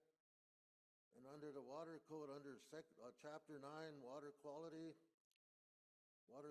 requirements, the tribe is exercising its sovereignty by complying with federal law and regulations through the Environmental Protection Agency Safe Drinking Water Act and Clean Water Act as applicable to the tribe.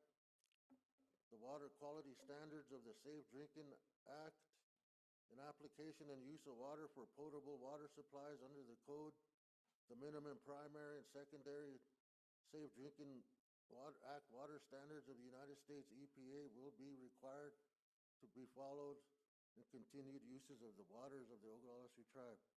I want to commend Water and Sewer because they had to break in East Ridge and they did their sampling, regulatory samples from the safe drinking water act, and they came back safe. So that's telling us on record the water's safe. But you still might have discoloring, or like what Mr. Begeman was saying, it might be air in the water, just, aerated. But as far as compliance, as long as those lab samples come back negative, then we're in good shape, okay? So I think I'll give you a copy of this too. But, as far as this is going, I think the short-term resolutions, let's get these 4 valves in with the funding I have. We could start that. I'm gonna probably get an XB resolution for the contract, get Mr. Pilley's company identified, get these valves in. Then the long-term solution is gonna be the SDS listing with James Ainsley in them, and then Mr. Pilley's 7th generation project. But we're responding the best we can. It's been brought to the council through those resolutions, and it's taken time. I really wish that the BIA could have gave us more money than 43,000, but at least it's a step in the right direction. So, but hopefully we get these valves in, and if that happens again, we can isolate Pine Ridge instead of the whole town having to be drained. So that's just my input. I'm just trying to help, and the regulatory aspect of it's in compliance with the code, so I think we're doing good so far responding to these breaks. And I know there's been many breaks, but part of this contract with Paul Reed, they're doing a good job too, because they don't have no mapping on what's going on underground, you know what I mean? A lot of these water lines were never mapped, so, but now we're getting, they're broken, they're fixing them, and you're getting an updated map. So it brings to mind another question. If there are breaks brought on by a contractor, we need an ordinance that'll address that. And if it's unforeseen, if it's something that that's not taken into account of, like a line that goes through that isn't there on our maps, then that's something to put in your ordinance as well. So we have that ability to at least charge them for the breaks, because right now Water and Sewer's handling all of it, and it's tough on them. They don't have the budget for it. So, committee, that motion would look like Georgette working with Mr. Peely and Mr. Ironcloud to come up with an ordinance. Red Cloud. Sheesh. You could have corrected me. That's okay. Sonia called me Standing Bear yesterday. Did you want us to work with Georgette then and draft a? That would be a resolution or an ordinance. Ordinance, okay. Go ahead, Donroy. Thank you, Chair. My question is, when these breaks continue and they got to pull Frank, Water and Sewer, that can't be happening, because he's a busy guy already. And here's my deal with Paul Reed, you guys. I know there's no mapping and all that, but the much experiences they have, they shouldn't be continue to hit it over and over and over. That means, take your time a little bit, and I stress that. Because when it hits, like you said, it got shut down a tribe, cost the tribe money, we send people home, everybody starts pointing fingers, and I'm tired of that going on right now. That's why I wanted to get everybody in a room today to just kind of figure out where everything's at. Mr. Pilley, I haven't been seeing you around a lot either too, and I heard you're in Rapid a lot working up there. So that's why I want to know where you're at with the 7 generations too. So could you kind of give me an update what's going on with that? Sure, we just finished the final for the Wounded Knee base bid as of October 2nd, and I can get that to you on your email if you'd like. That report shows that now Sam's no longer required to hold his warranty period, so that's all up right there. We have Wolf Creek, Wakbamani, and Potato Creek out the door. Those are ready. We're getting Craig, it took a while to get my engineers paid. We got them paid now. So they're able to give us the notice to proceed on those next set of projects. Again, we did, remember when you guys let me go after those extra funds? We got those now that the government's shut down, but we already drew those down, so we still have the ability to move on those projects. So those are still moving too. And as far as my other work up there, yeah, I do have another project that I work on weekends up there in Rapid City. So, but all of our other stuff is here. For Pine Ridge Village alone, we haven't applied for that rural development grant. So in order for me to apply for that, that's a whole process, kind of like we did those other three. So we're going to try to find enough financials for us to go on ahead and apply just for Pine Ridge Village. And so that's kind of getting stuck with us right now since nobody's in up at USDA Rural Development right now until that's taken care of too. So it's kind of a process to get those grants applied for. Now, in the same breath, I don't know if you were here, when IHS let us know that that's the top of the SDS list, Pine Ridge Village alone is like a $22 million project. So we're working together on that too to make sure that we pull this through. And so how close are you guys to completing that for the Pine Ridge? Because I mean that's really where our worry is at. I mean, I let Mr. Begg. These breaks are just happening way too much now. It's just I think it's not even it's emergency now. It's not like something we should take lightly no more. Because it's getting worse and worse, these breaks. It was written up. We asked for as much as we possibly could, that not only would it make all the repairs, but it would make it transferable into the Mini-Wachoni project. But as of right now, it has full support, not only from the Martin office, which is the first step, but Aberdeen as well. They're pushing very hard for it. And Where does it go from there? It goes directly to Washington. And at that point, like I say, hopefully March of next year. Okay. I hope to hear if it's been awarded. I'm probably going to need a year and a half, 2 years of design, and then we'll go into construction, provided it gets awarded. Okay. But I have no control over that other than being ready to answer any questions. So early now, we got to kind of just really work with emergency management, make sure we got water available, and if anybody's be digging, they got to take a little bit extra time, I guess. That's because the funding's the we issue. certainly will do everything we can. We mark everything we possibly can. But as Mr. Red Cloud pointed out, the maps that we have are at best 60 years old. Okay. And they only show the mains. They don't show the service lines that go off to the individual homes, many of which have been abandoned. So we're, even if they're being very careful around the mains, I have absolutely no information to provide them on the service lines. I didn't notice your guys, the mapping was like that, man. What's that? I didn't know the mapping was like that just till now. Yeah, and that's for the mains in most of Old Swimming Pool, Northridge, Eastridge. It's a little better in Old and New Crazy Horse and Southridge. So is there any way we could start getting a handle of this mapping now then, I guess? I mean, everything that we put in now is regenerated. We're generating as-builts with GPS so that we can always go back and relocate it now. And that's for the services, the valves, the hydrants, everything. So Here going forward. Okay. Yeah, my last question is for you. Okay, them breaks that Paul Reed caused, are they going to reimburse the tribe for that from his program? I mean, Frank's program that's taking him off the clock? Or is there something in the contract saying that the tribe has to absorb that cost? A claim would have to be submitted against them.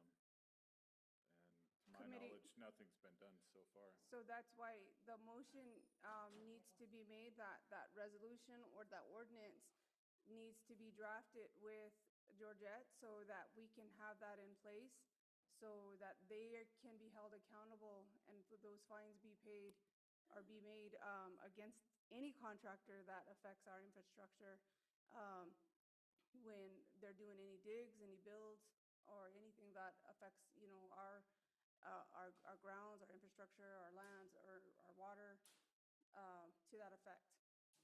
So if you can make that motion, Okay. we can get that started. And Frank, are you able to handle that with your workload already? You guys been doing it anyways, huh?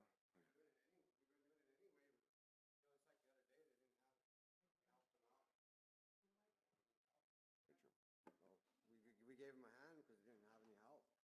Then we needed to get that tied in, and it's kind of a, Okay. a must-do type of thing.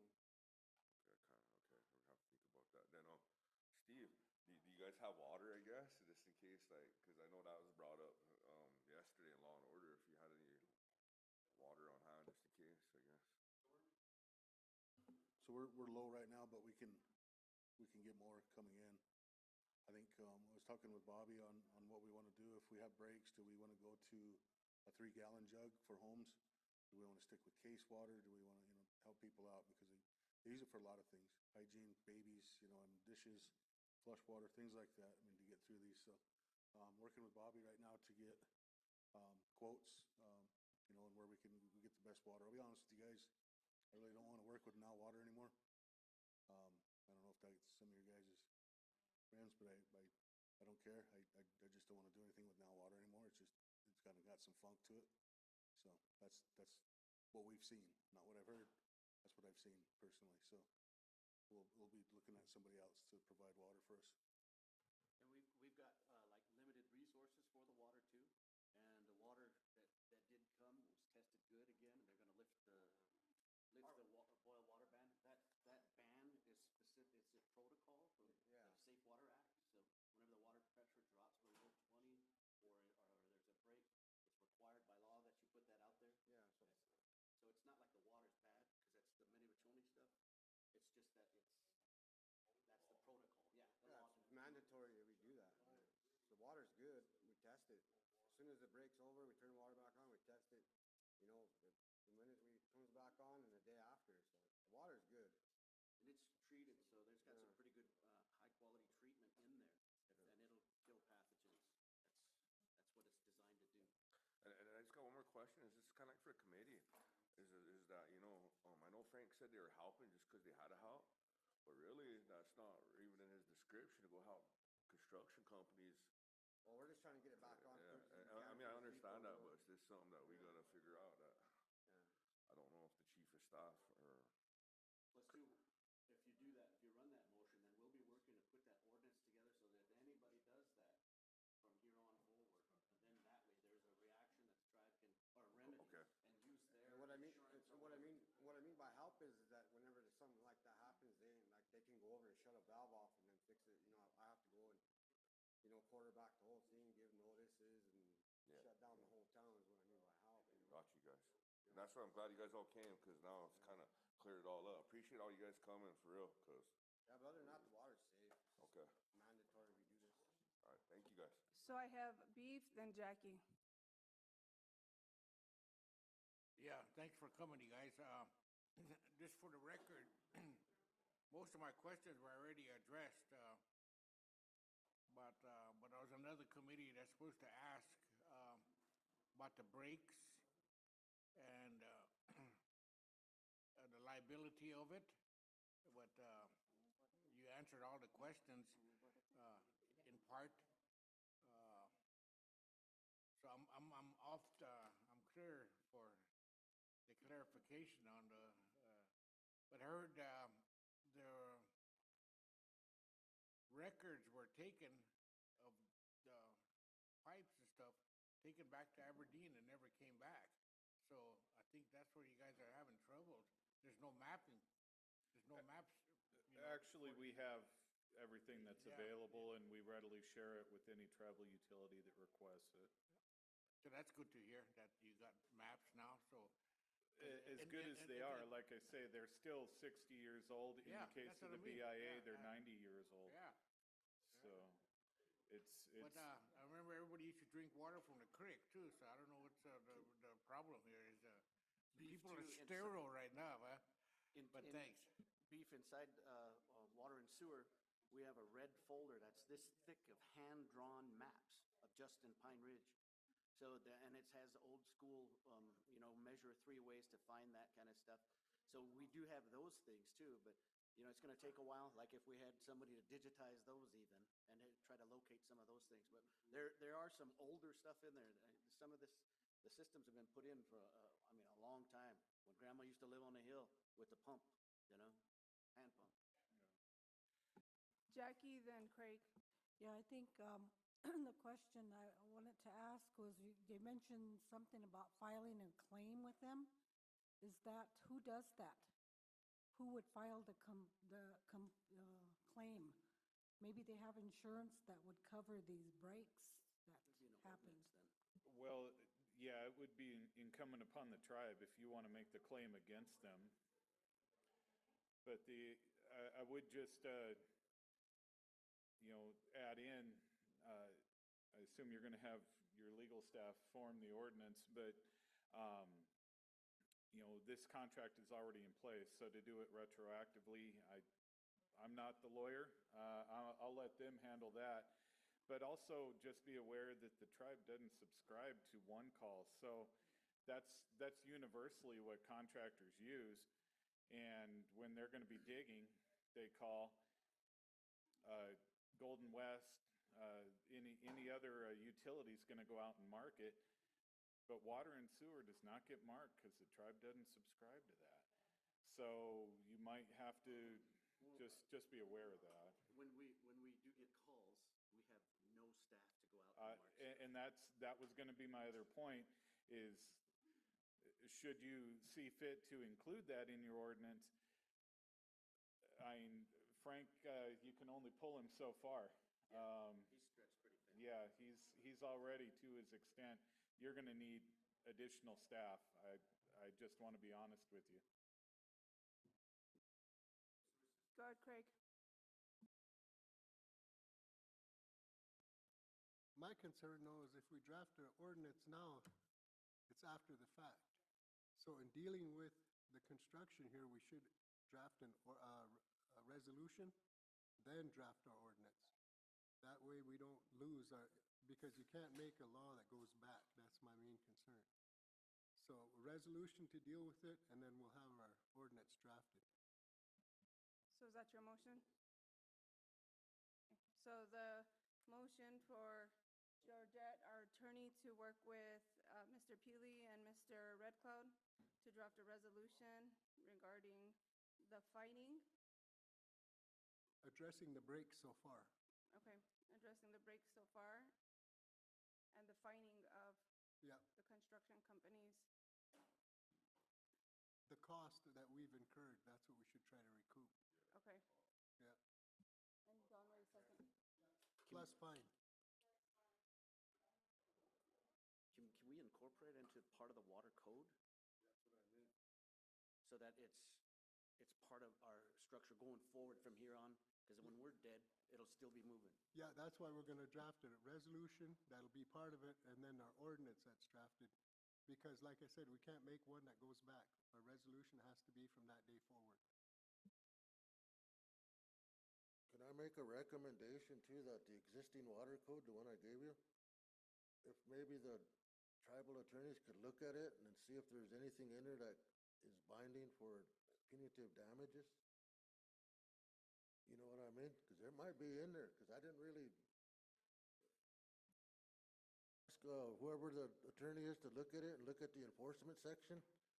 And include that on my motion. And include the Oglala Sioux Tribe Water Code. Ordinance 15-18.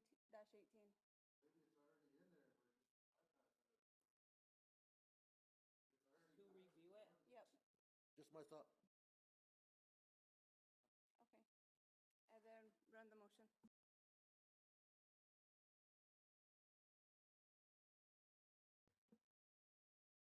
Okay, Dave Kelly?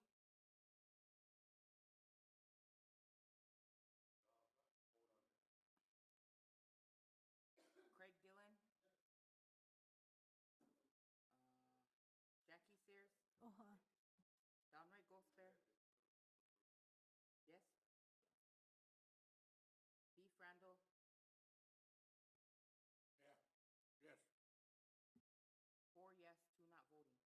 yes, 2 not voting, how long is that gonna take you? Can you, how long? Is that gonna take you till next finance meeting, or do you need longer than that? Longer than that? Okay, so when can you bring that back by? Because we don't wanna leave it open and then, Well, don't you think we could do the resolution sooner, but maybe the ordinance would be longer? okay. So you wanna bring that resolution back by next Thursday? Okay, so that resolution will be brought back by next Thursday for review. So she'll be reaching out to you. Georgette, do you have their contact information? I know I have Bob's, and I'm pretty sure Majel has Reno's, so I can get that from Majel. But I know I have Bob's, and I can get Reno's from either Bob or Majel. Okay. And then the next motion is for, can you explain what that motion is? For Reno? I would make a motion to review the existing Water Code 1518. It was passed in 2015. I revised it from 1985. No, that was already included. It's Oh, was it? regarding the valves. You were wanting to use Mr. Peely.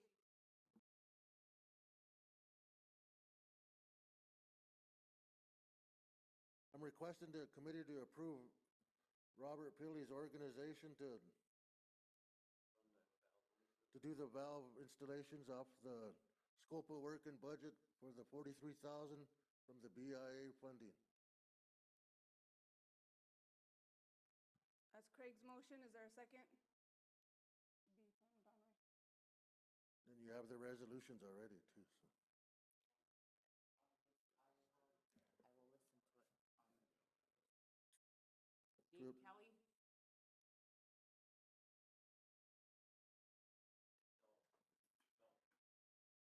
Craig Dillon?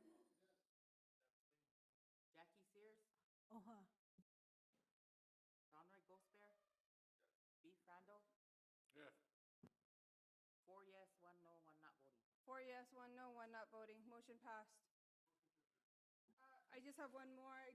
I'm asking if you can run the motion for the Pine Ridge District to utilize their special, their supplies line item for special projects to purchase water for, Steve, emergency management to purchase on-hand water. So that's Don Ray's, motion. Is there a second? And Beef second. To utilize Pine Ridge District's, supply line item to purchase water for Pine Ridge Village members or whatever. Yep. Huh? Pine Ridge Village is, it's a special, it'll be used as a special project. Okay.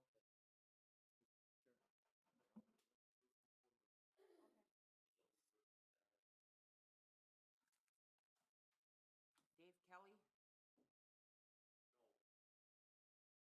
Craig Dillon? Jackie Sears? Not voting. District. Donroy Gosper? Yes. Beef Randall? Yes. 2 yes, 1 no, 3 not voting. 2 yes, 1 no, 1 not voting. Motion passed. Thank you. How did it pass? 2 yes, 1 no. That's not majority of 5. 2 yes. 1 no, 1 not voting. Majority of 5 is 3 yes. Would I break it, man? No, because there's no, if there was another no vote.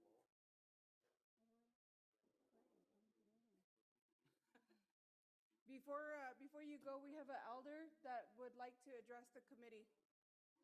We have an elder who would like to address the committee before you adjourn. We do have a motion, but our community would like to address the committee. Ms. Holyrock? Again.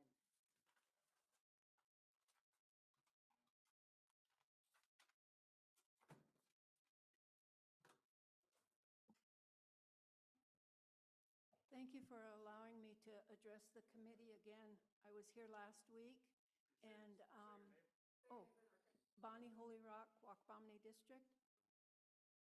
I had some questions about, and concerns about the financial crisis the tribe is finding itself in, over the audits and all of that. And so my coming here today is just as follow-up to that.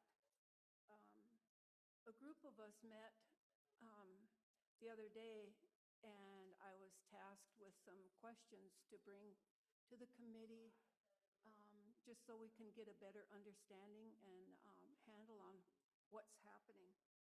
And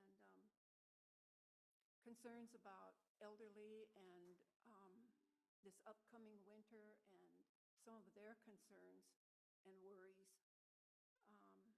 So let me get started with the questions that I was tasked to bring forward. How many programs does the tribe have, OST?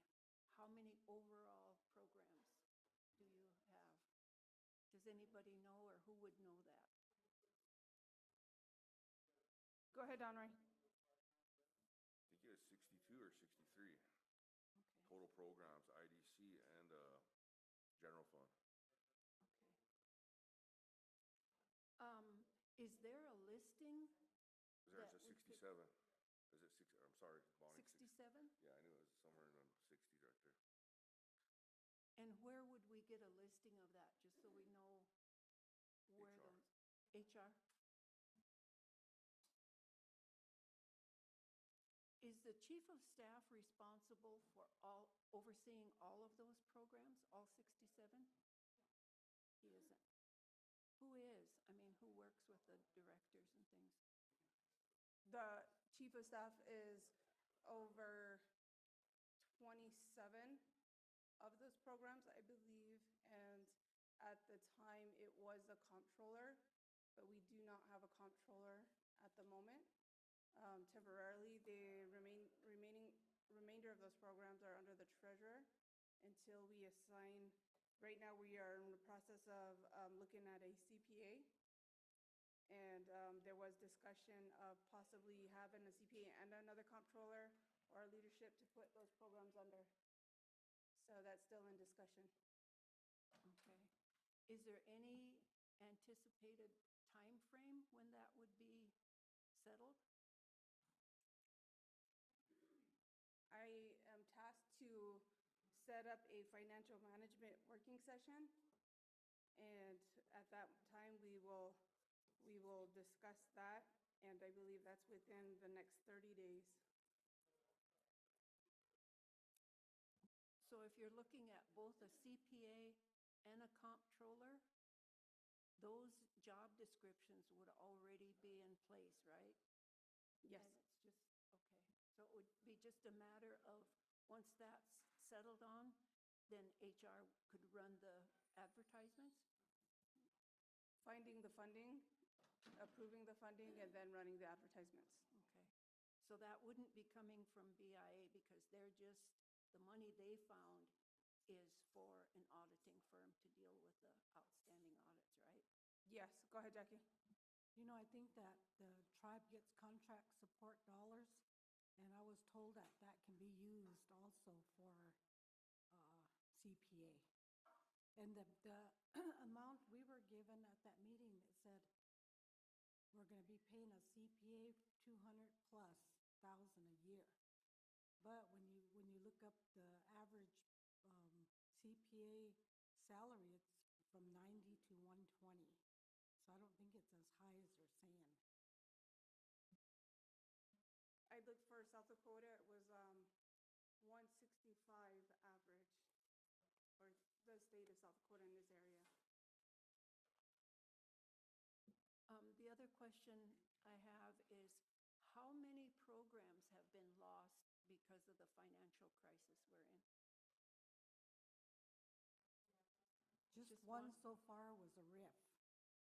So they're just waiting for audits to get done. The awards came in, and that's our diabetes program. The money's there, but they cannot draw it down until the audits are caught up. That's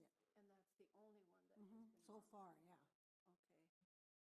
So the energy assistance and those kinds of things, I've seen in the paper in different places that they can't provide the services, but this morning it sounds like they're doing that.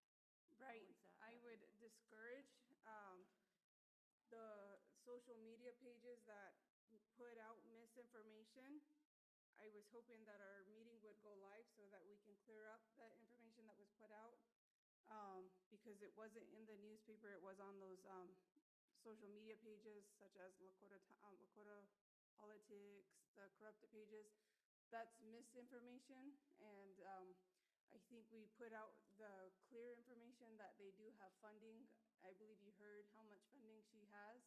It is limited, and she's not accepting local applications at the time until she is cleared of her allocated funding.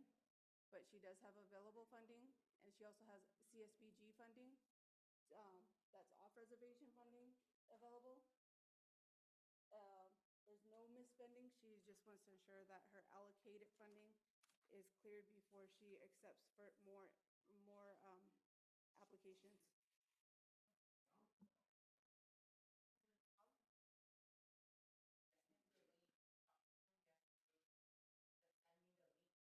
I'm gonna put it on. So I did that, but he hasn't responded to it. So I don't know. Is that Why? with recording committee meetings? That is really, I think, something that's needed because, we're looking for answers. We're trying to find information, and most of it is running on rumor or somebody heard something and without anything official or definitive, that's all we've got. And information like that needs to be available to people, just like the council meeting is run over KOLC. Good.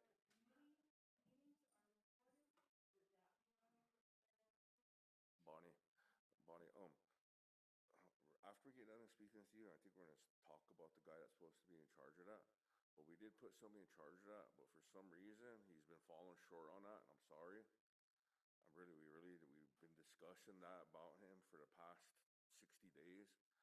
And you are right, it is causes misinformation. You guys don't know is going on, but he totally came in here and said that he's gonna take care of all them issues.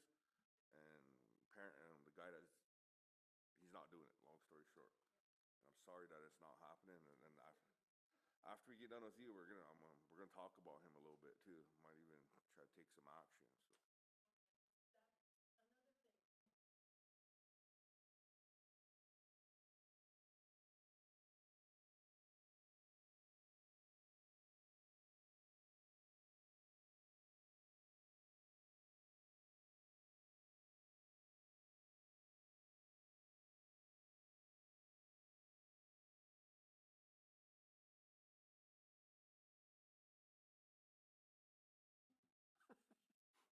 If there was any kind of documents, a resolution or whatever, to have them, the committee meetings recorded, there wasn't any. So does it just take council approval or what happens to get Oh. these recorded? We hired a PR specifically for that. Our committee encourages the committee meetings to be live feed because they are the people's meetings. However, that's not happening. It is a frustration of ours as much as it is yours. So we are going to handle that because we know that the individuals that are supposed to be doing that are not doing it. And we're recognizing that action needs to be taken. Okay. All right. Thank you very much. A lot of what I've heard going on previous has been answered, and I'm glad to hear that there will be follow-up to these questions and concerns. So thank you. Well, I wanna thank you for being here because I think that a lot of people don't realize that, I think what you heard is we are trying, we recognize that our infrastructure is outdated and that we have a group of people who are working diligently. And there's a lot of processes that are led up to that point. And people think that we're not doing anything, but we're trying, and it takes a lot of effort. So I appreciate you being here and witnessing it. And I think you Sure. heard from a lot of programs that there's people pulling together, preparing for winterization. And people are not seeing that. So they think we're not doing anything, but you were able to witness that we're trying. So appreciate that. Go ahead, Beef. Just a quick note, Bonnie, a lot of people hear what they want to hear. I'm a rookie in here in this circle. I hear the same thing that somebody's talking about, and they text you on this phone, and they explain it all wrong, what they heard. So humanity says they're going to only hear what they want to hear. And yesterday we had incidents that happened here because of being too public. So see that guy standing behind you? That's why we put him here, because people heard wrong things and came in here. So it's a plus and minus. There's a plus and minus to the whole thing, and I'm at the plus and minus section myself right now.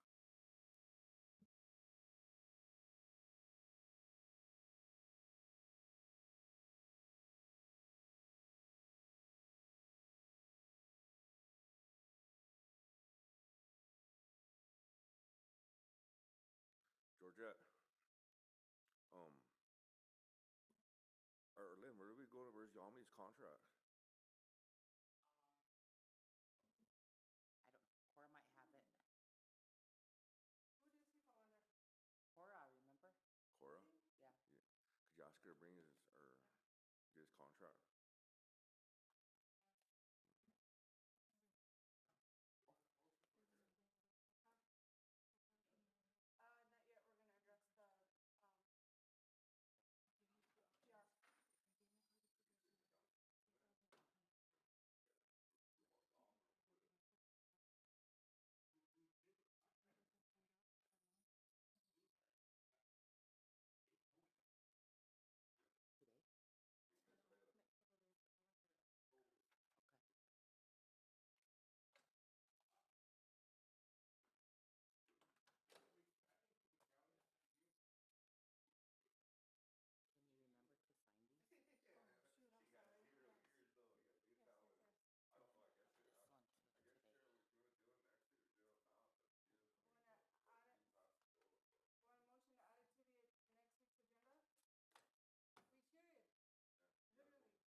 Not yet. We're going to address the PR. Add what, his contract? Yeah.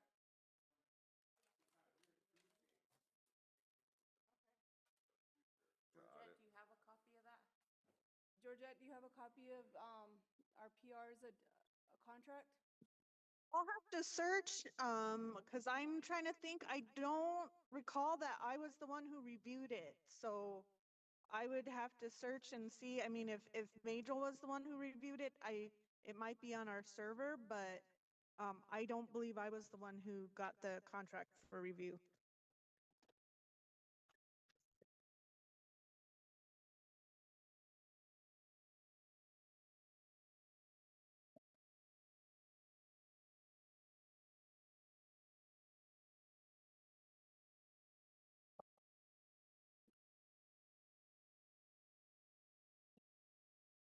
So let me see.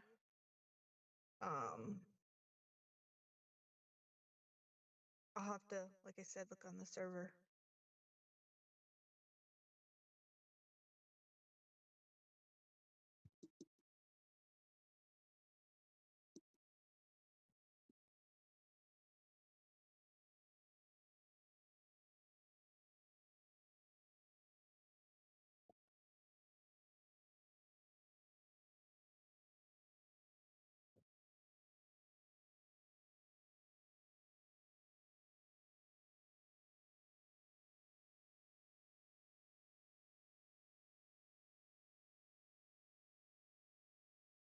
We could check with, check with Byron.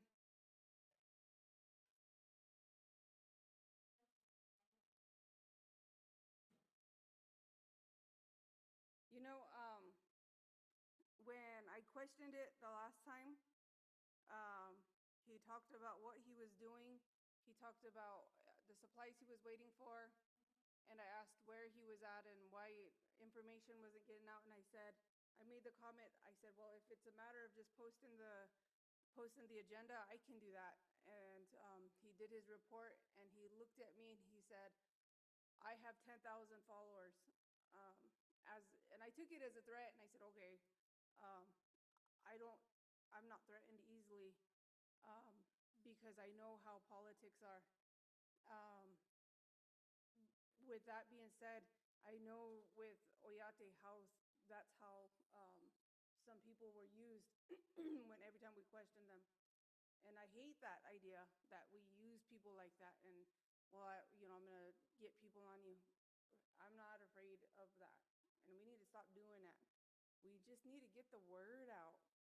Look what the Lakota Politics did. The Leah, she had funding. All she did was pause it because she went to catch up on her expenditures. And they put out this whole thing. They're embezzling, so they're not spending money. Whole misinformation. Go ahead, Don Ray. And Yami's been saying he's been waiting for his equipment for the last 60 days. It might have been longer than that. But I mean, he's my friend. I grew up with him, but I'll be honest, he's not doing his job. Even when he was my federal monitor, he wasn't doing his job. I asked him to do a lot of things, he wouldn't do it. I asked him to write up a lot of things, but the only thing that he wrote up good was his contract and brought it in. And I didn't even know he was doing that. That was the best document I ever seen him produce, was his contract. So, and to be honest, Byron done a better job than him. And Byron was only doing it just here and there. Maybe we should just look at giving it back to Byron, upping his pay a little bit. I mean, they're paying y'all, I think 72,000 or something like that, 79. See? So, I think yeah, I think he was 72 or 75. But he came in here and says, do this. He had a good scenario and explained it well, but he's not doing nothing at all. So I'd be willing to take a look at his contract and possibly giving somebody else a different shot. Because even too, you guys, I'm gonna tell, like, even this, here's what he's supposed to do something for Horse Nations, and there was a big old meeting about 3 days ago, and he was supposed to get all the footage together, edit it, and take it to the meeting. He didn't even do nothing like that too. So he burned my dad and Horse Nations. So my dad's calling me asking where he's at, and I said, I don't even know where he's at. But Yam's even doing stuff like that to other people. So he's not practicing good business ethics either. So we need to take a look at his contract. Go ahead, Beef. It's probably a late question, but what was the reason why you're going to broadcast all your meetings? Because you get all the negative and the positive at the same time, and people interpret things differently. So, what was the purpose of being broadcasting your meetings, and when did that start? Exactly that, transparency. But we're being misrepresented because it's like what you said. People are going to hear what they want to hear, but if we're giving it to them and they're seeing it for themselves, whether they hear what they want to hear, they're going to see it for themselves. And if they're hearing and seeing that there's effort being made on our part, then it's not going to be the council's not doing anything. We seen right here, I call them the powerhouse because they really are. They're out here advocating. They're trying to fix our infrastructure because that's what's really the backbone of our reservation. We're trying and we're looking for solutions to fix our 60-year-old water lines. We have emergency management who works night and day. Bob Peely, has been advocating for funding. He got Senator Rounds to support an $8 million 7-year, 7-generation fund for our water maintenance. It's stuff like that people are not seeing, and that's why I support our meetings live, because they are the people's meetings. If they don't come in here and sit in this audience here, that it's no different than it being live. If you get too many laws though, and get too many handcuffs, nobody's gonna come in there and do the construction because the liability outweighs the profit, so you gotta be careful with that, and it's always after the fact too, so that's where we're stuck at. I'm not scared of transparency, but it's always a negative response that we get, even so we show more, do more, and you still get that same level of response. And people's different interpretation of attacking this group. So would it be better just to continue doing what we're doing and then broadcast and say, this is what we did today, and go from there. And our agendas too can't be made on the day of. The agenda should be done and put out in the public, so that if there's a concern, that it can come prior to, not day of and after, because that's where the feeding happens. The feeding frenzy happens after a meeting because of the misinterpretation or lack of knowledge prior to. So if we had your agenda done earlier and fixed and put out there, and then people will know, and they will say, what's the outcome of this, or, provide an input. But it'll probably take time to get there, but that's just my 2 cents. That's a valid point. Go ahead, Dave.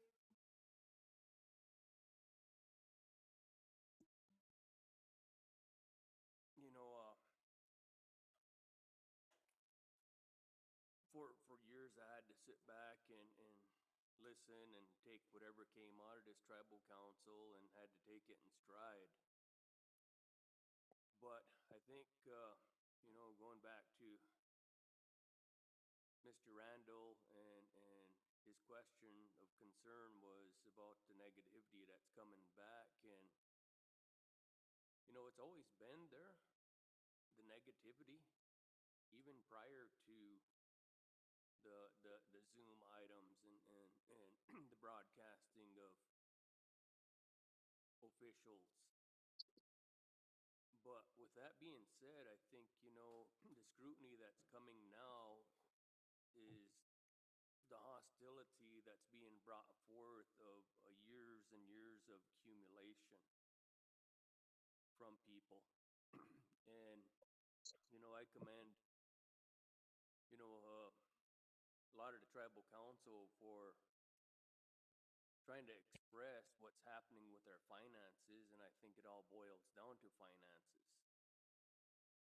I'm more than willing to share at my district level, and hell, I've been invited to other districts to come and explain the information that we're provided. But until we get a handle on our finances currently, and like I said, I commend this council for stepping up and trying to clear the mess up that we didn't create, but it's been happening for years. And at some point, some council needs to step up and do that. Even though we probably won't accomplish it this administration, at least we started. So I always listen to everybody. I listen to a lot of the older folks. I even ask them some questions every now and then, and you never get a definite answer. I try to sit here and read almost everything that comes through, and just like the other day when we were talking about Oyata Healthcare Center, boy, they overloaded me on shit, a damn 2 reams of paper, both sides, and there's no way I'm gonna sit there and read that entire thing. But I'm attempting to. I don't do it all in one sitting, but I'll read some and then put it away and then read some more. But there's just so much information that we have to deal with, and our biggest headache right now is the finances of this tribe. So I think that's where a lot of the negativity is coming from. We're trying to be as transparent and open and sharing of documents and files. And I was there when Mr. Jack was told, let's go live. That was, 2 or 3 days ago. And he agreed to it. years ago, we didn't have the communication we did, but we did have Facebook you know, Mrs. Mills back then would actually set up her camera. And she would go live on a lot of these meetings, live stream it. And it was a good deal. It was a lot of informative information coming directly in reality. So it was good, and I think people are wanting to see more and more of it. You know, some things I don't agree with the politics page and the other pages that are out there, and I've learned not to comment. You know, I read, but I'm not a follower of anything or anybody. But yeah, they're upset, and I think we're just trying to address the issue and trying to clean things up. So good questions, everybody. Thank you.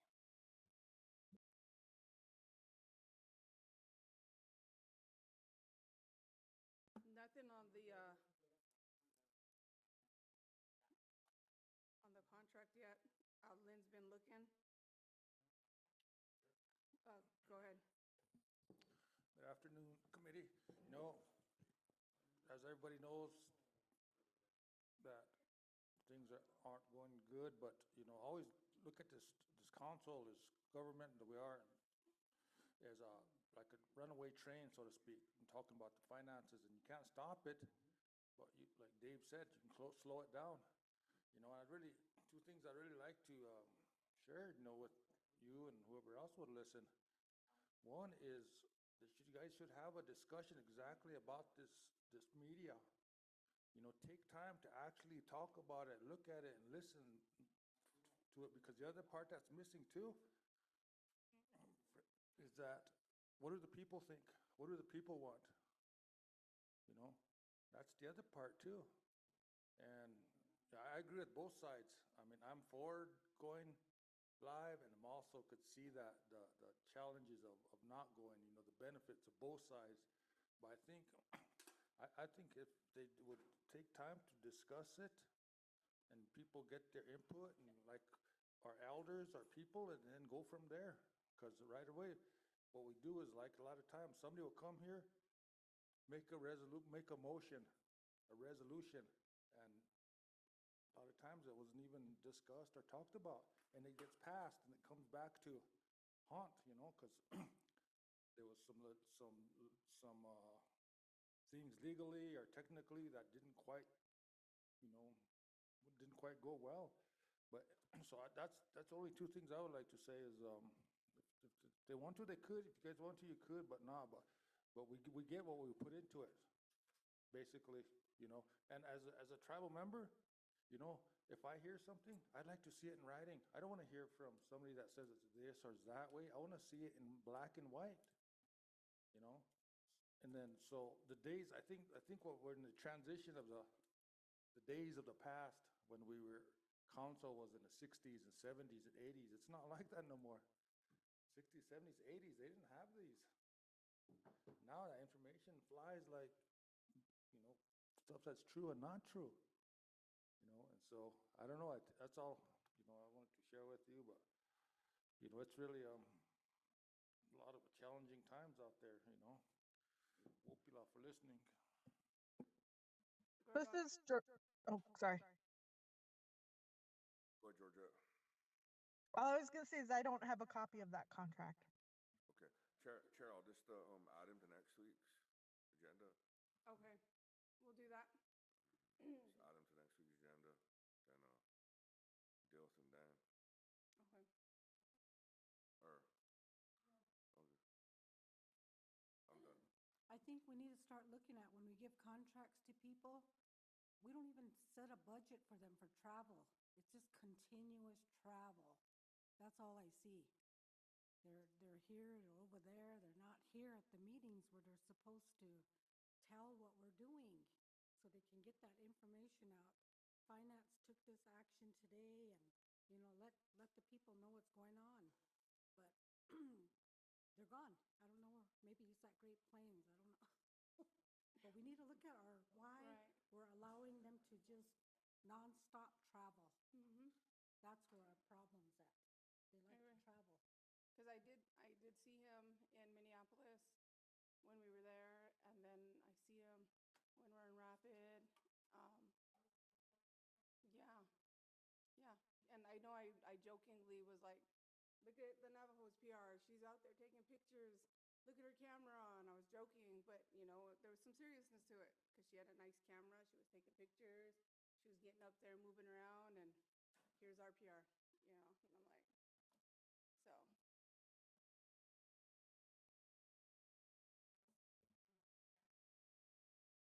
See, that gets me mad when you say stuff like that. Really does. Man. I wish more people was here so we could deal with him, but because here's what I don't want it to happen. He knows this is coming up, so he's trying to be all gung ho next week and be accountable and this and that. Because he knows this is gonna be coming up. That's why I wish we could just had to. I was understanding we could just suspend him or something, man. Because he's not doing it. I mean, he should be here. And here's the thing too is that he acts like he's on council. I'll just say it. He really acts like he's on council. I mean, yeah, he really acts like he's on council. He has more of a travel budget than we do. I mean, geez.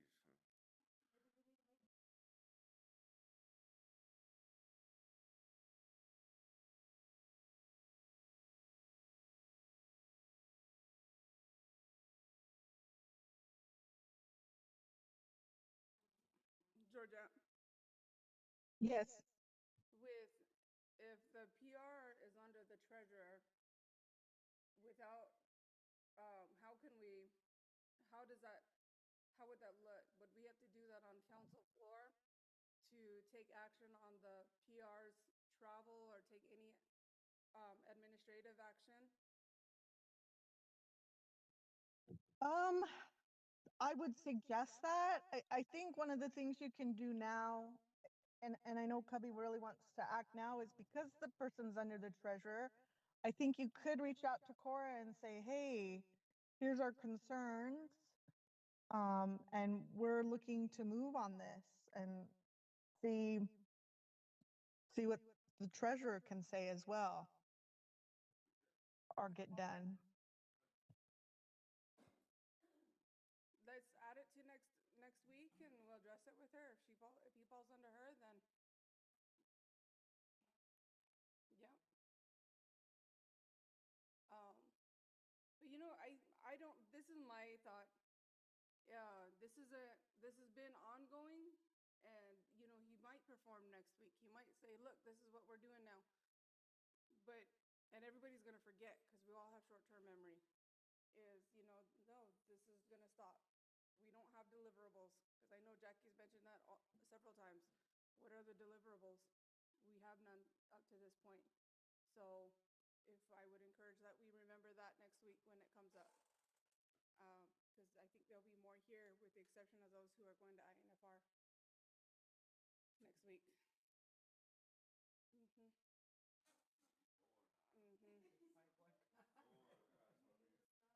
So, you'll see. I called her, but no answer. Huh? Yeah. They're all on travel now.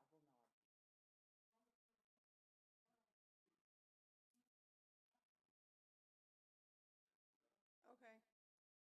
Yeah. All right. So we're going to do that, Georgette. A motion to the treasurer that the public relations travel is ceased until. Okay. I think you can do that.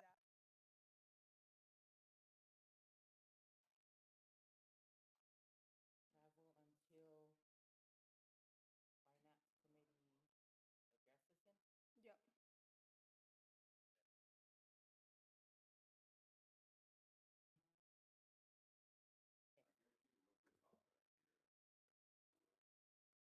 Second by Donroy.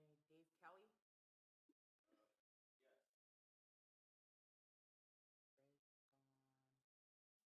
Jackie Sears. Uh-huh. Donroy Gosper. Beef Randall. Yes. 4 yes, 1 not voting. 4 yes, 1 not voting. Motion passed. Is there a motion? Second?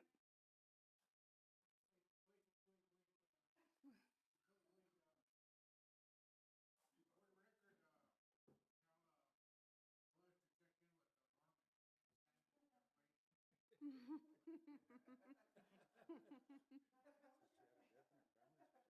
by Jackie. All in, all in favor? 4 yes. 4 yes. Or sorry, or do you want me to read your names? All in favor to adjourn? All right, 4 yes. meeting adjourned at 1:59. Thank you, committee. Thank you for taking the time to stay back, and we will see you next week. I believe EB&D is canceled, correct? I don't think they're gonna get quorum.